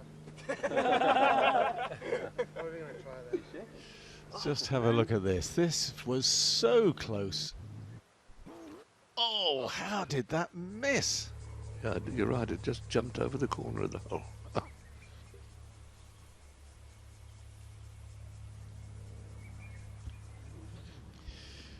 Well, Horn for a bogey.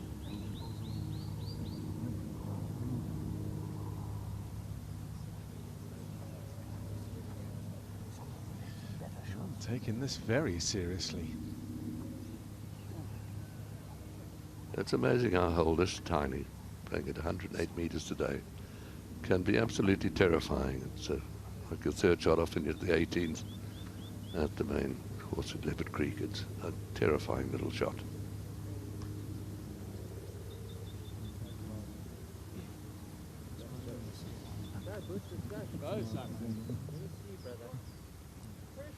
It's going to be a double. Thanks, Pete. I knew you would. Let's just go across the water and rejoin Julian. Nearly hold his proper shot. What are you hitting here, Brandon? He's got 4 on. Brandon Grace hit it to 4 feet, just past the hole. No pressure. Big first bounce. Oh, it's a cracker. Oh, this could be very good off the slope, maybe on that top side. Come back. Oh, lucky. Come back. Back. Back. Hang on. Back. Coming back. Back. Back. Come on, move. My wife always says, don't talk to the ball, but it actually looked like it was listening to you. It was doing its level best to come back. Bezednud's going to have a go. What are you hitting, Christian? He's got a 4-iron. Might be too much club. Depends how big a bounce you get. That could be good.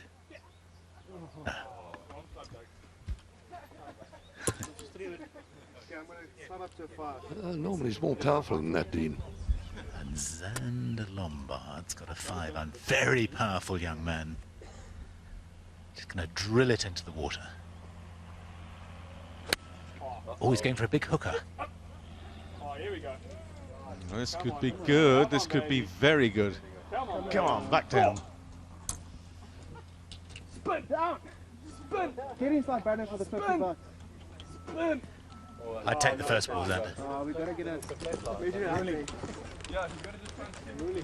Pretty good if he could make 2 with both balls. Yeah, he could do. This is Charles Schwartzel at the 9th. His final hole of the day, and this for a closing birdie 2. So leave a 1 behind the lead as if it goes in. Well done. And that's a really nice 9-hole. Just started with a drop shot, and otherwise he could have well been there. Well played. It's not how you start, it's how you finish. Absolutely, a famous old song.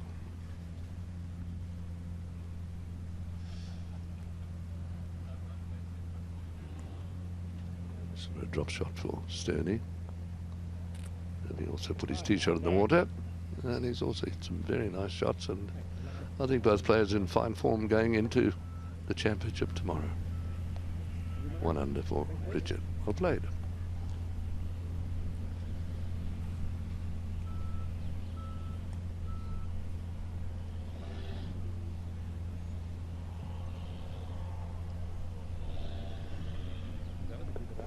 Well, never nice to finish with a double, but he still enjoyed his time out there, I'm sure, Keith Thorpe. Couple over for the round. But he could say he played 9 holes in 29. 29, absolutely. You don't have to tell him it's a par 3 course. No. No. 23 is pretty special. And, well, Dale's pretty special too. Well, Keith, no hole-in-ones, but I see you've still kept your temper. My temper? Yeah, you didn't lose your temper because you didn't make a 1. When the TV camera wasn't on me, then I was behaving like a bit like a 2-year-old, but other than that, it was fine. How'd you enjoy the course? Yeah, it was fantastic. It was great fun out there. You know, first time I've had a look at it, and it was really good fun. Charles, this is a very special place. Do you think this is going to be South Africa's version of Augusta? This is amazing. I mean, there's nothing in the world, wherever I've gone, I've never seen something like this. And what they've created here is really just out of this world. It's a privilege to be here.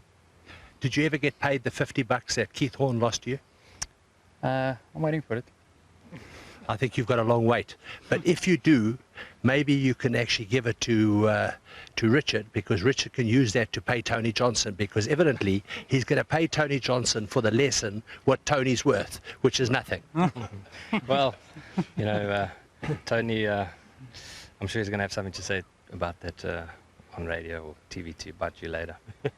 How did you enjoy the course? Yeah, I loved it. I think it's great. You know, I can only see this event going from strength to strength, the par 3, and you know, it's a fantastic setup. I think they've done a great job with the copying of the holes, if I can say that. And you know, to come here and experience something like this is once in a lifetime, and it's as good as Augusta, and I think it's going to be better. The range is better than Augusta by a long way. So it's really special to have that in South Africa.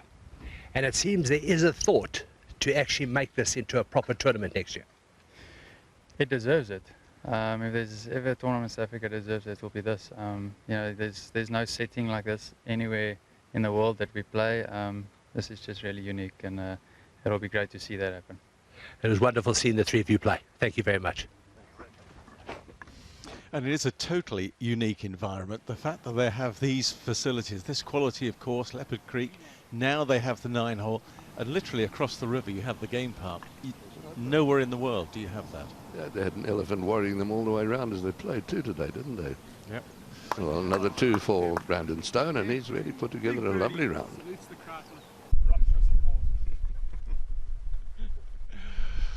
Couple under for the round, just 1 to go, so maybe a hole in 1 to tie the lead. This is Oram Matson.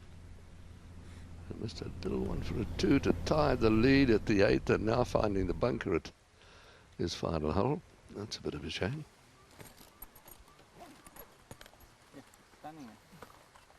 Former winner of the South African Open. Yeah. This is Besetnat, also looking for a 2.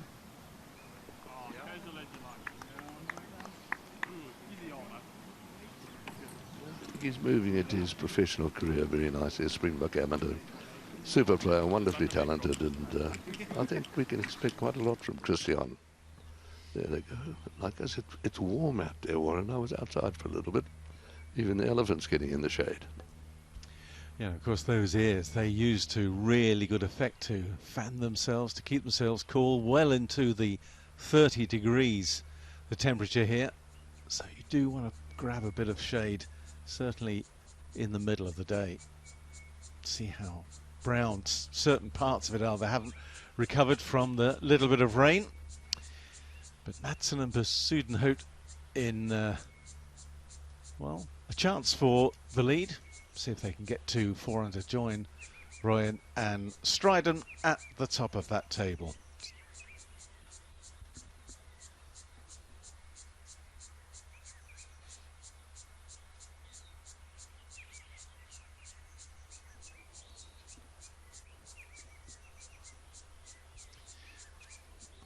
Well, Matson, who knows? He missed a little one for a 2 at the 8th. Could he hold a bunker shot here now to tie the lead at 4 under? But not out of a lie like that. You wouldn't think, Warren, oh, that is horrible. Yeah, well, not much green to work with. He's really got to dig this, and of course if you do that you won't get much spin. Can he roll it in? No. Ooh, that's away and gone. Well, the old story had 2 chances there, slim and none. May have been worried, of course, if he'd gone at the flag across the green into the water on the other side.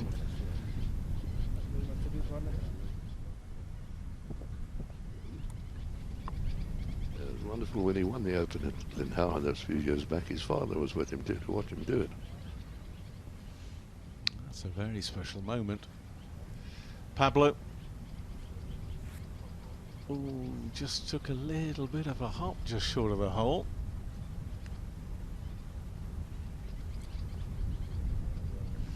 Be a man that will want to do well when the tournament starts officially tomorrow. Remember, this just the curtain raiser to the Alfred Dunhill Championship at Leopard Creek.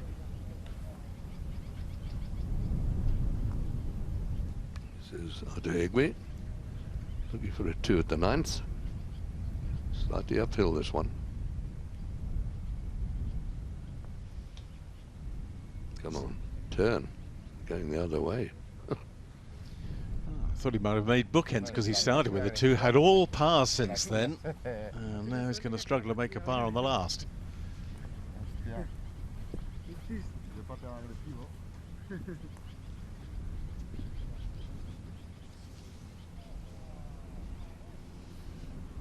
Now, Morton.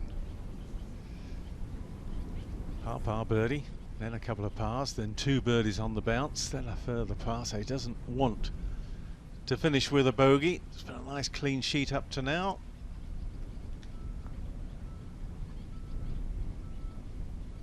And of course, the tiniest hole in the golf course. That is the game. It's cruel. It is cruel, that's right. But that's why I'm a believer. I think the greatest par 3s in the world are the shorter ones. And that's why they're called short holes, but most of the modern short holes are 250 meters longer, something ridiculous. Well, most of the really short holes have the most trouble around the green. Of course, then it plays with the 15th club, doesn't it? That little bit of space in between the ears. Yeah, that difficult 5 inches, Bobby Locke used to say, between the ears.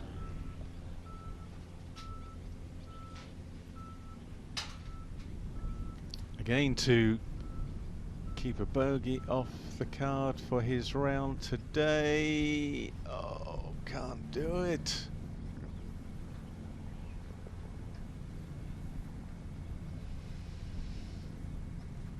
So even par, 27, 1 birdie, 1 drop. And a very interesting afternoon. It really is something very, very special that's been created here.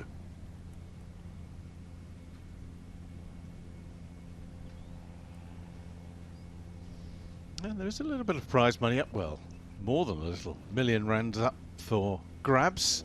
So you don't want to waste too many shots. He's played nicely all day.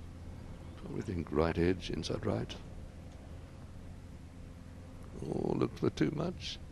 A horrible double to finish. And that's how quickly things go in this wonderful game of golf. You're right on top of things, one slight mistake, and all of a sudden, your world crumbles.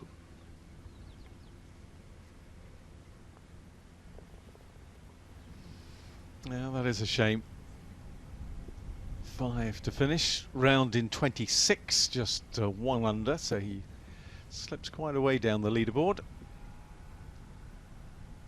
Got to make sure it doesn't affect him for tomorrow. Now Pablo to finish up.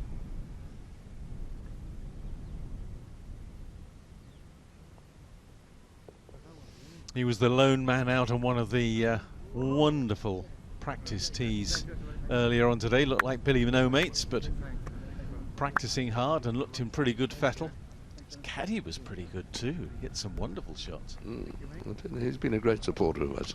Down here, he's come down to Lever Creek, I think, nearly every year. The Dunhill Championship has been played here. And Dennis, why wouldn't you? Well, why exactly. wouldn't you come here? You wonder why certain people don't come down, but let's go down to Julian. Sorry, I'm just getting in Christian's way here. Out of position, talking to Mrs. Lara at the bar. Well, if he gets hole in 1, he wins it. Drama. Don't think he knows that.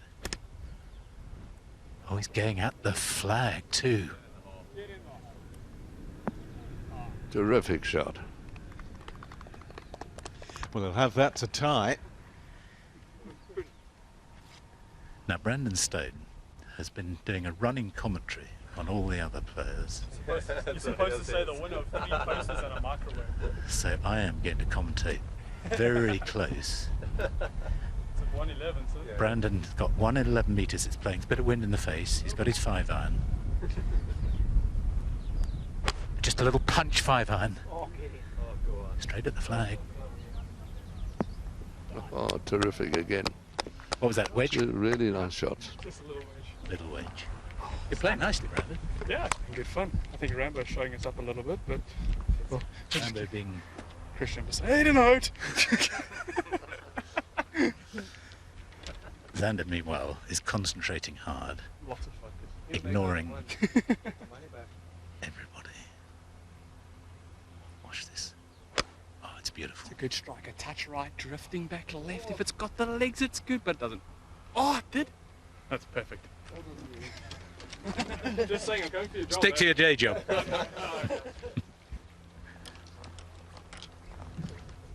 Well done, Jules. And not bad commentary from Brandon either. Yeah, it looks nice and cool there with the shade there, but it is boiling out there. Yeah, not much wind, only just a slight zephyr out there just to cool things off a little. Stratum and Van Rooyen leading the way. A lot of players now at 3 under. 7 players at 3 under. That's amazing. Really good stuff. To say, don't get a chance though to join the leaders, and did hit a lovely shot into the 9th. All these boys had a couple under par, and I think it's good scoring. Anything under par around the par 3 course, you've done well.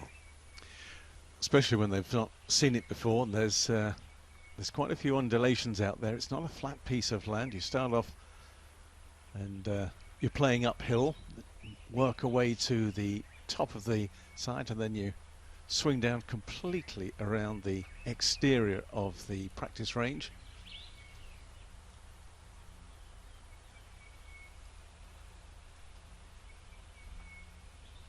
Oh, nice to see Mark KU out 1 under par. All the drama, he's had that horrible accident years ago, and he's really struggled. And great to have him back on the golf course. Welcome back, Mark. Hugo there, one of the boys at 1 under, all the boys 1 under. Anybody under par, he has played very nicely. Sterney, Laura Thable. And let's go back down to Dale, who's having a load of fun. Well, I don't know, but would you buy a second-hand car from any of these three? You guys are looking a bit worse for wear after today. It's warm. It is extremely hot. Pity the golf isn't as hot as the weather, but yeah, we're having good fun. The course, amazing. Fantastic. It's yeah, we just 3-putted the last hole. Johan said we were going to probably 3-putt, so we did. No. You got it up and down out the bunker. My playing partner, unfortunately, hit the green, so he had to putt. I chipped it quite close. I just tapped it in, but yeah. Now, you are regarded as one of the longest hitters on the tour. Do you have small enough clubs to play this course? Yeah, well, it's got my number today, so the answer is going to be no. No, I don't know. A couple of wedges. Johan asked me on the tee there, what did I hit a pitching wedge? He said, no, well, that's ridiculous. He might extend the hole for us next year, so it'll be interesting. So, yeah. Yeah, we'll go out there and see. For the club golfer, Dean, what would he get out of coming to play on a course like this regularly? A par 3 like this, I can only see it sharpening your game and punishing you mentally, I think, because it's got me today. So I think for any club golfer, you can only improve your game. The whole practice facility and the whole range, the whole area is just amazing. And the addition it's done to what is probably the best course in the country is just, it's a fantastic thing. So I urge everybody to come up here regularly and play it. And I think Hayden would, and I think you'd agree that Hayden would really improve if he came and played 9 holes every morning at 7, because he'd have to get to bed by then. Yeah, no, I've been well behaved of late, so I will. What does this of late mean? Of late means in the last week or so. No, but you know, it's a great par 3 course. You know, the practice facility is awesome. You know, I was just saying to the guys, you know, I'd love to come up here for a week and sharpen up the game when, you know, obviously when I have a bit of time off. And, you know, what an experience. And, you know, I can just thank you and Rupert for it. Well, guys, 1 hole to play. It's exactly like the final hole and the final shot that a lot of people have to play at Leopard Creek on that 18th hole. Except you're on a flat lie. So good luck. Let's see if you can get up and down. Okay, well, there's incredible tension here on the 9th, which is the final hole. Xander Lombard first to go for a birdie. This should come a bit from the right, Brandon Stone. I think it's left edge and firm. No, you it's about 2-3 cups right. Good pace. It's a good line. Good line. Oh, just lost the pace. Right, well, Christian is going to have a putt at the moment for a birdie and a share of the lead.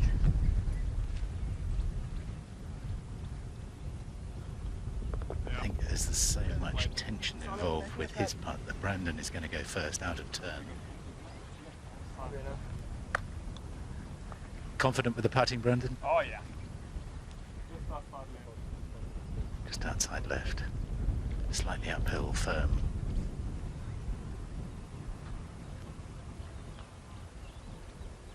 Too firm. No, Rob. Rob. That's disappointing. Too confident. Now this is the big one. See, you asked if I'm confident. I'm too confident. No pressure on this one. It's a putt of 6 feet 4 inches. I love the exactness. Just outside right. You're looking more tense in it. It's a simple putt. Expect him to make it. Oh, in the middle!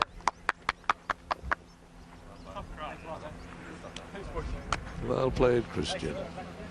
A super card. 4 lovely birdies, 5 pars, and just joined the leaders. Did they play off? there is going to be a playoff. Yeah, there is. There will be a playoff.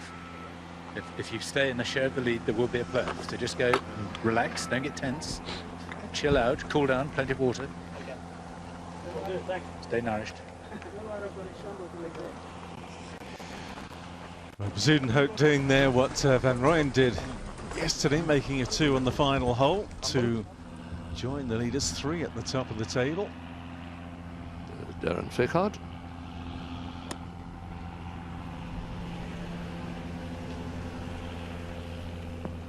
And lovely shot.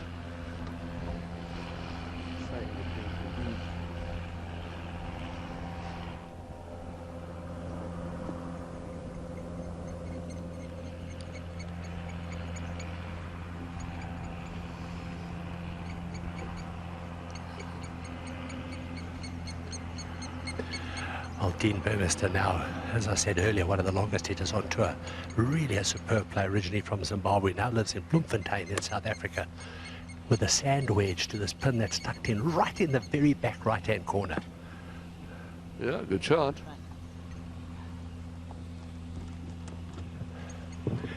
There is almost no margin for error. You've got probably 24, 25 feet short, you're in the bunker, and 15 feet past and you're in the water.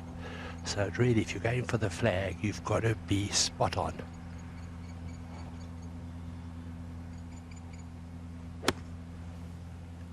Probably wouldn't be any more on the sand line for Hayden 40th. And just look at the slopes. You can see, when you can see it on the TV screen, you know they're very severe, because it tends to flatten everything out. But anyway, all the boys on the green. Okay, Well so done. the last group.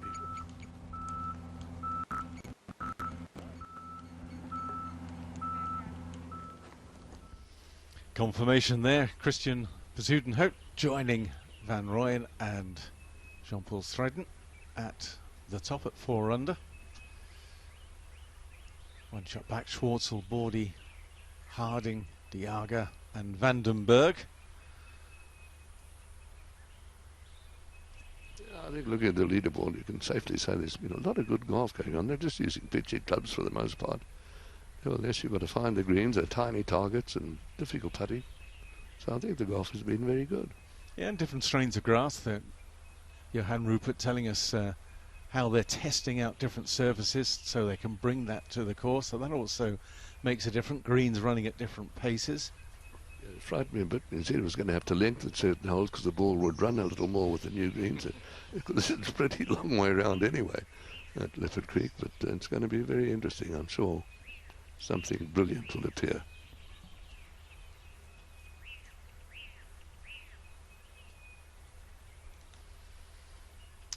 Brandon Grace, Richard Sterney, 1 under. I'm sure they'll be involved in the main tour, or the main tournament, which starts tomorrow. Continues up until Sunday. Mark Williams opened up with a couple of birdies, but has dropped a shot since. 100 with a couple to go. Yoko Harlows, who got his tour card at the school in Spain. And great to see. He's really is a great little player, and I'm sure he'll do very well. I shouldn't have said little player, because he's a very big man, Yoko. Well, 58 players at par or better. Just highlighting scoring is pretty good.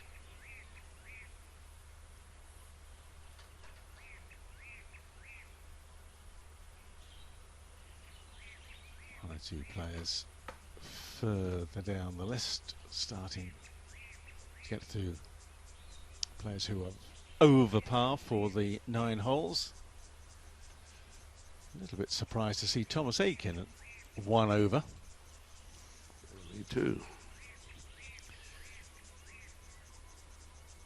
The sort of holes, you know, if you lose a little bit of confidence and not pulling the right club, you can really put a number on the card with all the water around. Justin Walters feels he's started to get to his best.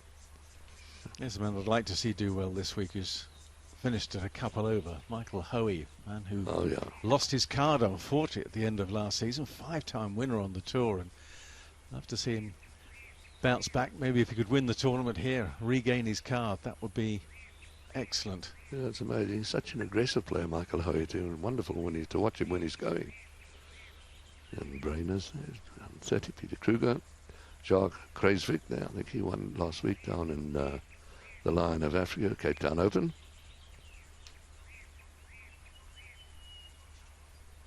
J.B. Kruger, Dean Burmester. Not the best of afternoons for him.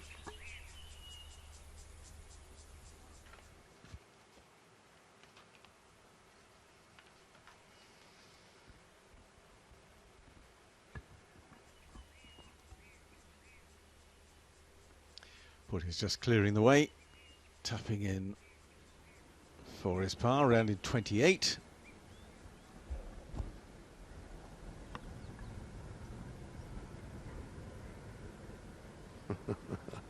No surprise. That's of course how dogs perspire, don't they?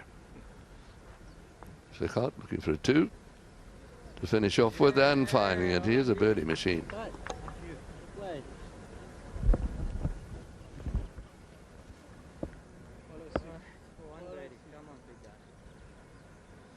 Nice round of 26 for Darren, with a birdie at the first and the last. What a lot of fun it has been, and the banter really has been very good. Well done to our men on course, both Dale and Julian in good form, and Dean Burmester hoping also to finish with a nice 2, but doesn't quite make it. Yeah, and the players joining in. It's good to see the other side of the players in this sort of atmosphere. Get to know what one or two of them are like in terms of their personality, humour, or not. Dean will be disappointed, not a single birdie on the card. Finished 3 over. Hot afternoon as always at Leopard Creek. There have been times in the past, I remember, when it was up in over 40 degrees Celsius. Not quite that hot today, but it's steamy. Now Mark Williams, a Zimbabwean. Just 108 metres, 118 yards to the pin today, and this not quite replica. None of the holes are replicas. It's not intended to be. That basically in the spirit of some of the great par 3s around the world. And it's really been beautifully done, and for a brand new course which has never been played before today, it's been a joy. It really has. Van Groenewald, even par.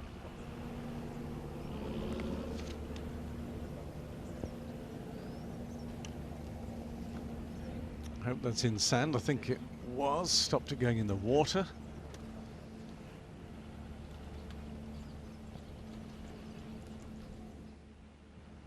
Adelica Motia, who's also on 3 over. Not been a great day for the Zambian. Maybe he can finish well though.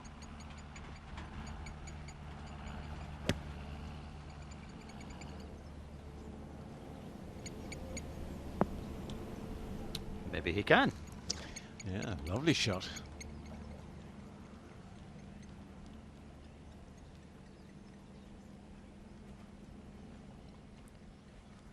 Nine brand new holes, the par 3 course, linked to but separate from the Leopard Creek Country Club.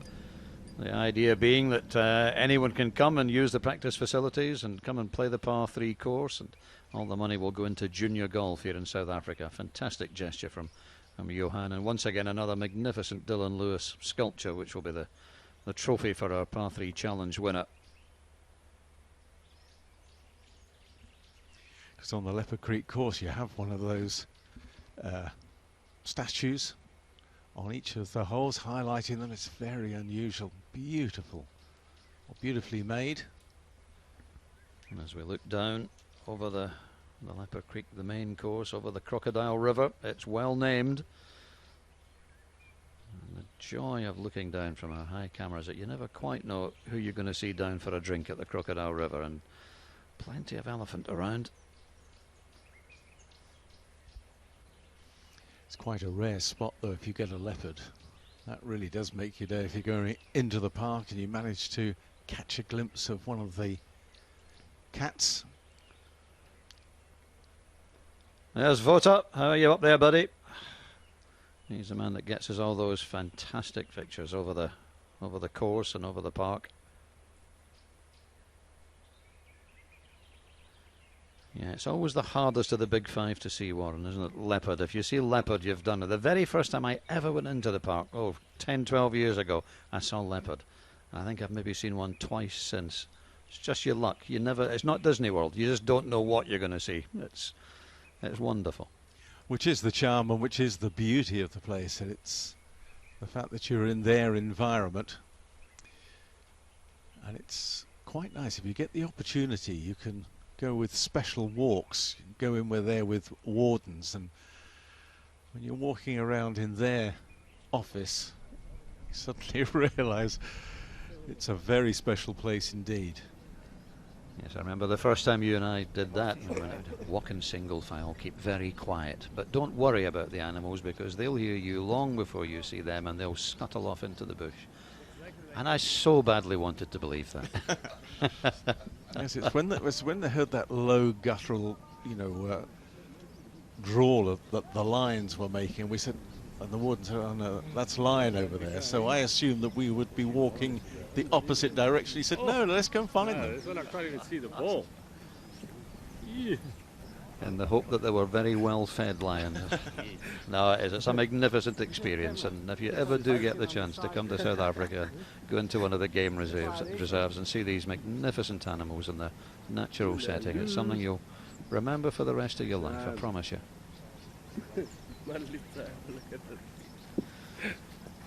Well, at the moment, 3 players set for the playoff, and that's the way it'll stay. I don't think anybody on the course can threaten that total of 4 under.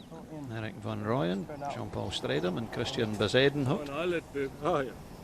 I don't think this one. Groom was deep bell. Good. He's really buried here. It's going to take a mighty effort to keep it on the green, or even get it out.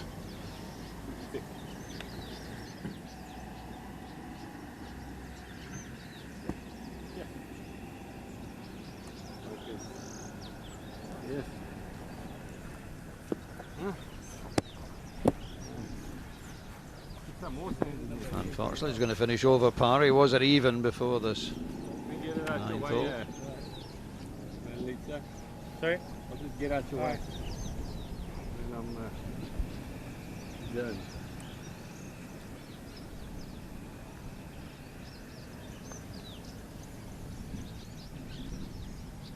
No, I'm not getting it out your way. You've got space there. Yeah, you'll be fine. Certainly not the first double on the 9th. Where's your line? Yeah, don't worry about it. Only 108 metres to the pin, 118 yards. A difficult hole, mirroring the challenge that these players will face in the tournament itself on the 18th. 29 for 2 over for Vaughan.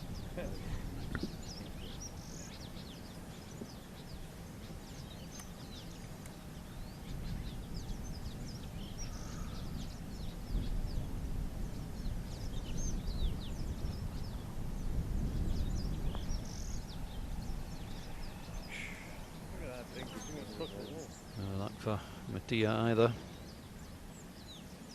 So he's not able to finish with a birdie. It's a par 3 and finishes at 3 over.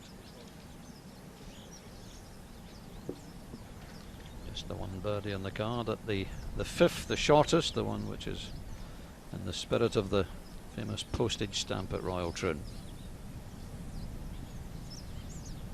To join the boys at 3 under and very well done. I don't believe you. What was this stuff of having the money games, huh? Shame about those 2 bogeys, isn't it? That's a good card. 5 birdies for Mark. Yeah, 5 birdies, a couple of bogeys. Very good going.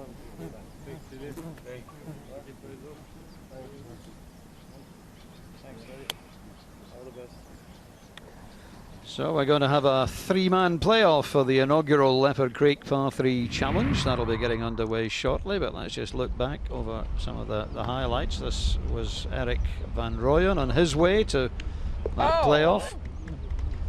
That was a birdie at 4 for the South African, and then he'd this chance for birdie at 6. Unfortunately, pulled a little bit, had to settle for par. Interesting.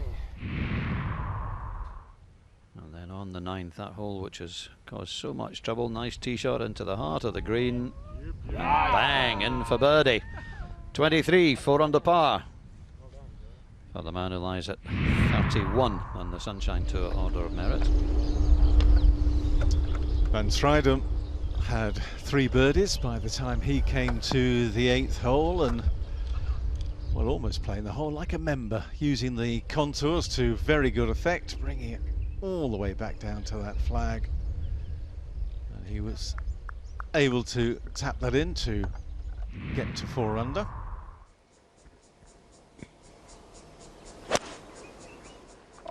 And this is Christian Bezuidenhout, this very highly rated young South African. There are plenty of them, mind you. This was an absolute cracker. No hole in one for Chris, but very close. He can't believe it. Good to finish with a 2. Coming off the 2 on 8. His tee shot to his final hole. Right on the money, right down the flag. Just into a little bit of breeze. And he made absolutely no mistake with the putt.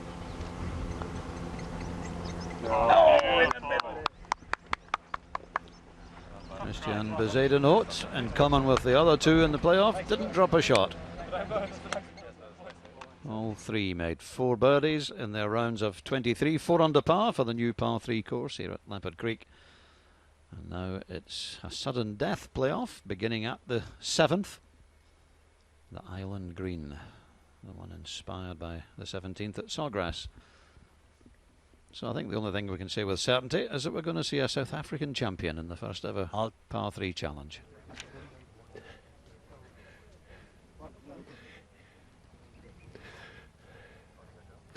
Well, I'm standing with Theo Manyama, the tournament director. Theo, how does the playoff work? It's a sudden death playoff. We're going to play 7. If there's no winner, we carry on to 8. No winner, we carry on to 9. And still, if there's no winner, we're coming back again here, starting 7, 8, 9. So we might be here for months. I don't think so. According to this beautiful greens here, I don't think we'll be here for long. Thanks very much. Well done today. Theo Manyama, one of the rules officials, former player on the Sunshine Circuit. Very popular player too in his heyday.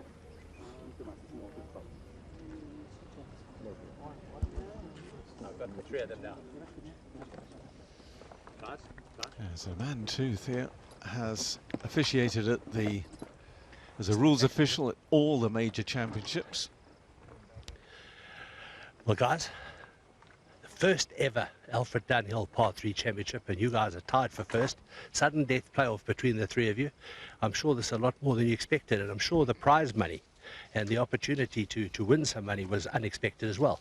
Yeah, it's amazing. I mean, it's just nice to be here. It's the best golf course in the world. Just happy to keep it in South Africa, first prize. Sudden death playoff. Is this your first one as a pro? No, it's not. I've been in 4 playoffs previously. Well, my first par 3 playoff, but yeah, I'm 50-50 so far. So. Well, good luck. And how do you feel about the golf course? It's absolutely amazing, isn't it? Look, the main course is fantastic, and this par 3 course is amazing as well. So I think it's such a great idea. All the players have been so excited about it, and you know, to be tied for the lead here in the playoff it's so cool. Well, I'm going to hand over to Theo Manyama, who's going to officiate, and good luck to all 3 of you. Thank you. Sorry, gentlemen. I'm fine. I'm very excited that the very first time of the par 3 course and the par 3 tournament, and there's a playoff. It's a privilege for us here. Now, gentlemen, it's a sudden death playoff. But we're playing 7. If there's no winner, we carry on to 8. If there's no winner, we carry on to 9. And then these are the 3 holes for sudden death until a winner is determined. Okay. I've got the numbers in here, please. Just get your Okay. That's for the honor. 30. Cool. Thank you. Okay. Thank you. What's the betting on it? I'll be 3. Oh, 3. Oh, thanks, man. Thank you. Is that good, man? Ready for them to oh, thanks. Well, the first of the playoff holes, and a pretty intimidating first hole it is too, Warren. Yeah, I wonder who's going to be brave enough to go straight at it.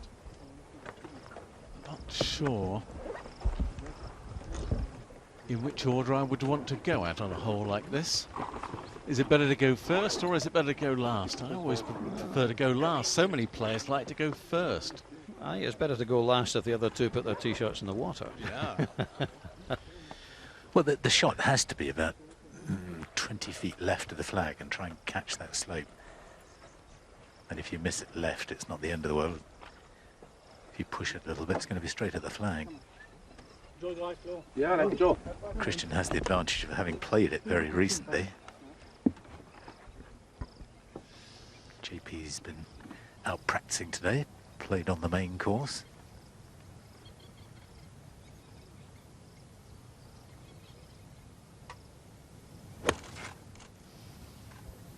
See that flag, it doesn't look much of a target. How brave has he been? Oh, he's been very brave indeed. Oh, it's at a 1! Oh, my goodness me. What a way to start the playoff. Wow, have you ever seen a playoff one with a hole-in-one before? We very nearly did there. What a shot. Well, now it's definitely a great idea to go first. Well, but at least the guys know now they have to go, don't they? They've got to attack. Yeah, they've got to make birdie. It's guaranteed birdie, isn't it? There's a bit of breeze just gathering into their face and off the left. Virtually no breeze for the first tee shot.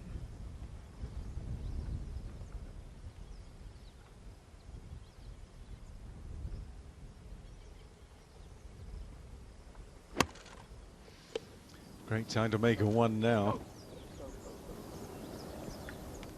Now he's bunkered. Yeah, there's just about room to get in for a 1.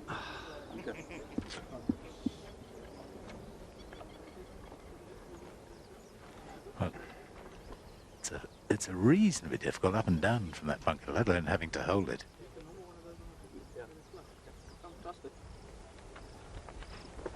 But it wasn't far away from being a very good shot. I think that's, if you can land it, there's a ridge that runs across the green, about 20 feet short of the flag, 25 feet short.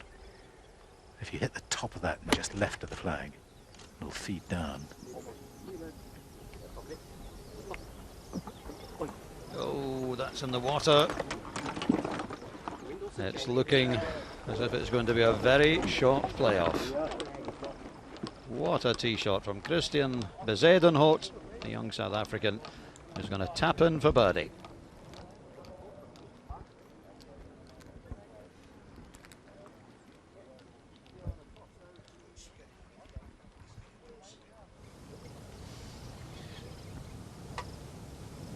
Great view of the swing here from Christian. Playing this tee shot, taking it straight over the bunker. Lovely bit of spin, and how that ball did not go in the hole, I still don't know.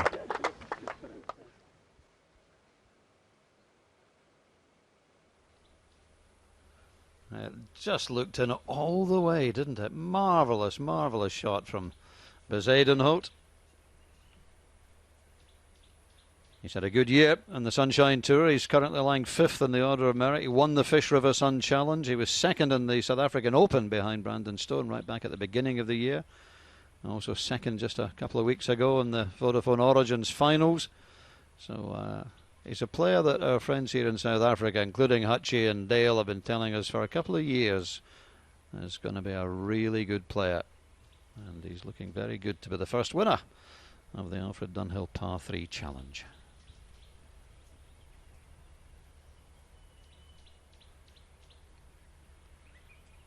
22-year-olds. Oh, what a wonderful curtain raiser it's been to what is always a very special week here at Leopard Creek.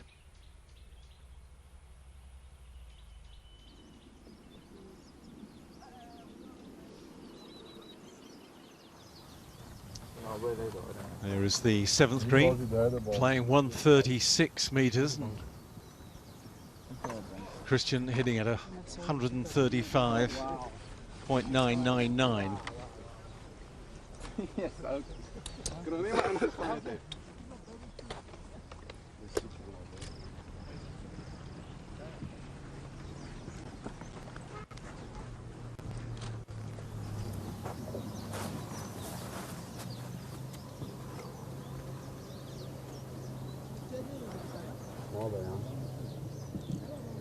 Well, JP has played a lovely shot from the drop zone. He's got just about a tap in, but of course he's out of it, having put his first shot in the water.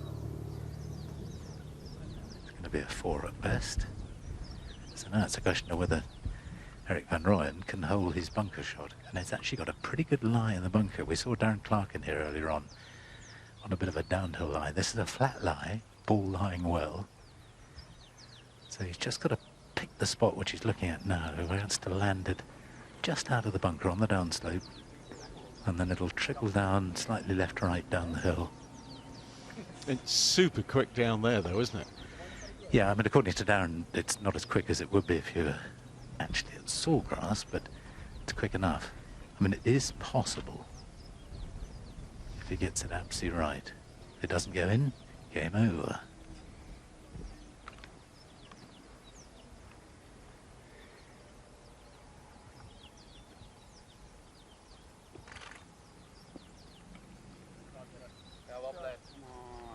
Nicely played.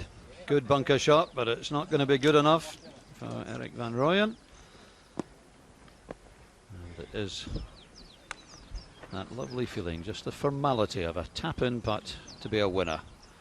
The inaugural winner of the Alfred Dunhill Par 3 Challenge. I can't actually identify how much the prize money is going to be. It's $1 million South African rand, which equates to about $71,000 total prize fund. But there are 43 players who are in the top 30. So obviously that depends how that's divided up as to what the winner will get. But it's really not necessarily about the money today. I know that's something easy to say, but it's really about the honour of starting the week with a win, and that'll certainly do Bezuidenhout's confidence no harm at all. Good recovery from Straydon.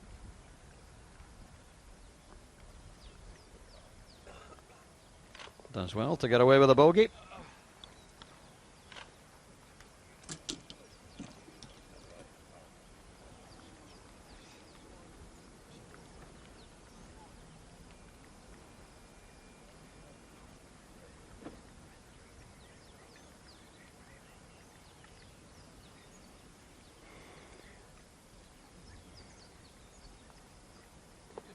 Good up and down from the bunker. This is it. This is the putt to become the first winner of the Par 3 Challenge. Well done, Christian Bezuidenhout, the 22-year-old South African. Wins it at the first playoff hole after finishing 4 under for the 9 holes. And what a way to win, Warren. What a great shot. Well, it was a fantastic shot, wasn't it? Win it with a 2. Not one of the 3 players managed a 2 in regulation play the first time round, and then in the playoff we had a 2, a 3 and a 4. So that is a splendid ending to what has been a wonderful competition. Played in great spirit, a lot of fun, and a lot of good golf as well. So it's a really good mix. Give him a look back. Listen. I'll give you a look back to the... Always worth another look. Really good swing, lovely line to the straight up and down the target line. Took it on, was aggressive. Close does this come? Look at this. Think it's going to go in. Manages to find a way to stay out. But that really would have been a sensational way to win the playoff. So there it is. Christian Bezuidenhout from South Africa wins the inaugural Alfred Dunhill Par 3 Challenge on this marvellous new course at Leopard Creek. Van Rooyen and Straydon losing out in the playoff. 6 players shot 24, 3 under par. including Charles Schwartzel, who just loves this place to death, as we all know, 4-time winner of the tournament, and then a whole long list of players tied at 2 under par, tied 10th.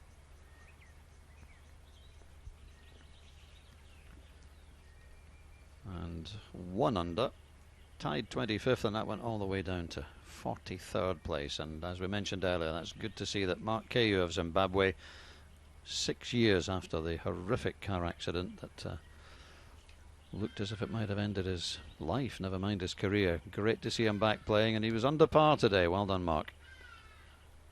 Some of the other players in red figures, including players like Brandon Grace, who'll be one of the favourites this week, of course, as will Richard Sterning. Martin Orum-Massam will be very disappointed to finish with a double when he looked to have a chance of maybe making the playoff. Darren Fickart was under par. And Scott Henry of Scotland, who won back his European Tour card at the Q School just a couple of weeks ago. George Coetzee around in an even par 27, just picking out some of the better known names.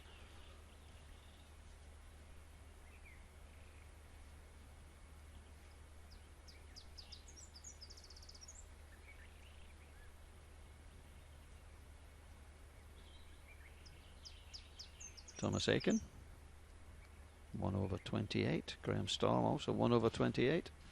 Xander Lombard, also 1 over par.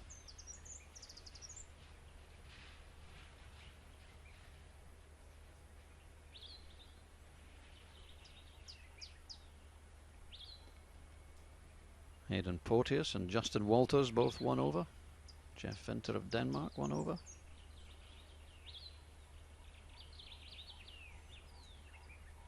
Rafa Echenike, the much-travelled Argentinian, 29, 2 over par. And Jacques Kruijswijk, who won the Cape Town Open last week, came here in a bit of form, but 3 over on the par 3. So it's been a wonderful day, a lot of fun. Time now for the prize presentation. Well, I thought I'd seen it all, but today was a very unique and a very special day here at Leopard Creek, playing on this brand new par 3 course in the Alfred Dunhill par 3 tournament, and we have a winner. After a playoff, Christian Besaidnout, and Selwyn Nathan, Commissioner of the Sunshine Tour, is going to present this magnificent trophy to Christian as the first ever winner of the par 3 event here at the Alfred Dunhill on this beautiful Leopard Creek par 3 golf course. Christian, you called it there at the playoff. You said that you thought you'd win the playoff. Well done. Thanks a lot. First of all, I want to thank Mr. Johan Rupert for this lovely opportunity. I mean, this practice facilities is world class. Everyone's just on a high about this par 3 course here, and it's fantastic. All the sponsors, Daniel, that made this tournament possible. Big thanks to them, and yeah, hopefully it's the start of a great week. Try and explain when you stand on the tee on a hole like that with the pin set so close to the water. I mean, it's do or die. What were you feeling?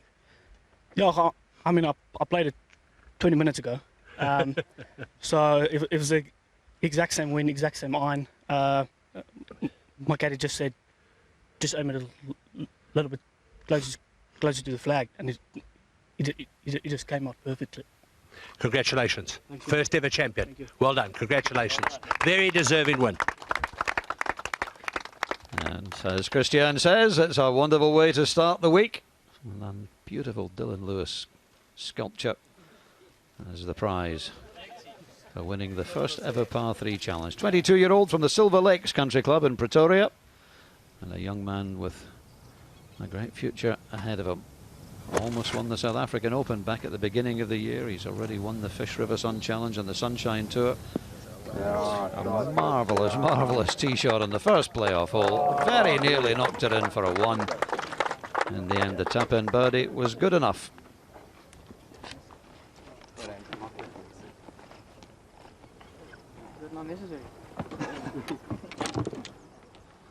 So a last look at how it all played out. It was competitive, but it was also a lot of fun. The players thoroughly enjoyed it. And in the end, it's Christian Bezuidenhout who comes out on top in the playoff with Eric van Rooyen and Jean-Paul Strydom. Well, whatever you've been watching, I hope you've enjoyed the par 3 challenge. It's been a little bit different. The serious business starts tomorrow with the Alfred Dunhill in Leopard Creek. Charles Schwartzel going for his 5th win in this tournament. But it's a very good field, and as always, the South African players in particular are always hard to beat on their home courses, and we look forward to bringing those 4 days to you from this magnificent golf complex in beautiful South Africa. It's not just about the par 3 course, but those practice facilities, as the boys have been saying, with tees around 4 sides of the range, so that wherever the wind is blowing, you can play downwind, you can play crosswind, you can play upwind, whatever you want to do. Great short game facility. It's a magnificent complex, and we look forward to bringing you much more from Leopard Creek here in South Africa. For the moment though, from all of us, bye bye for now.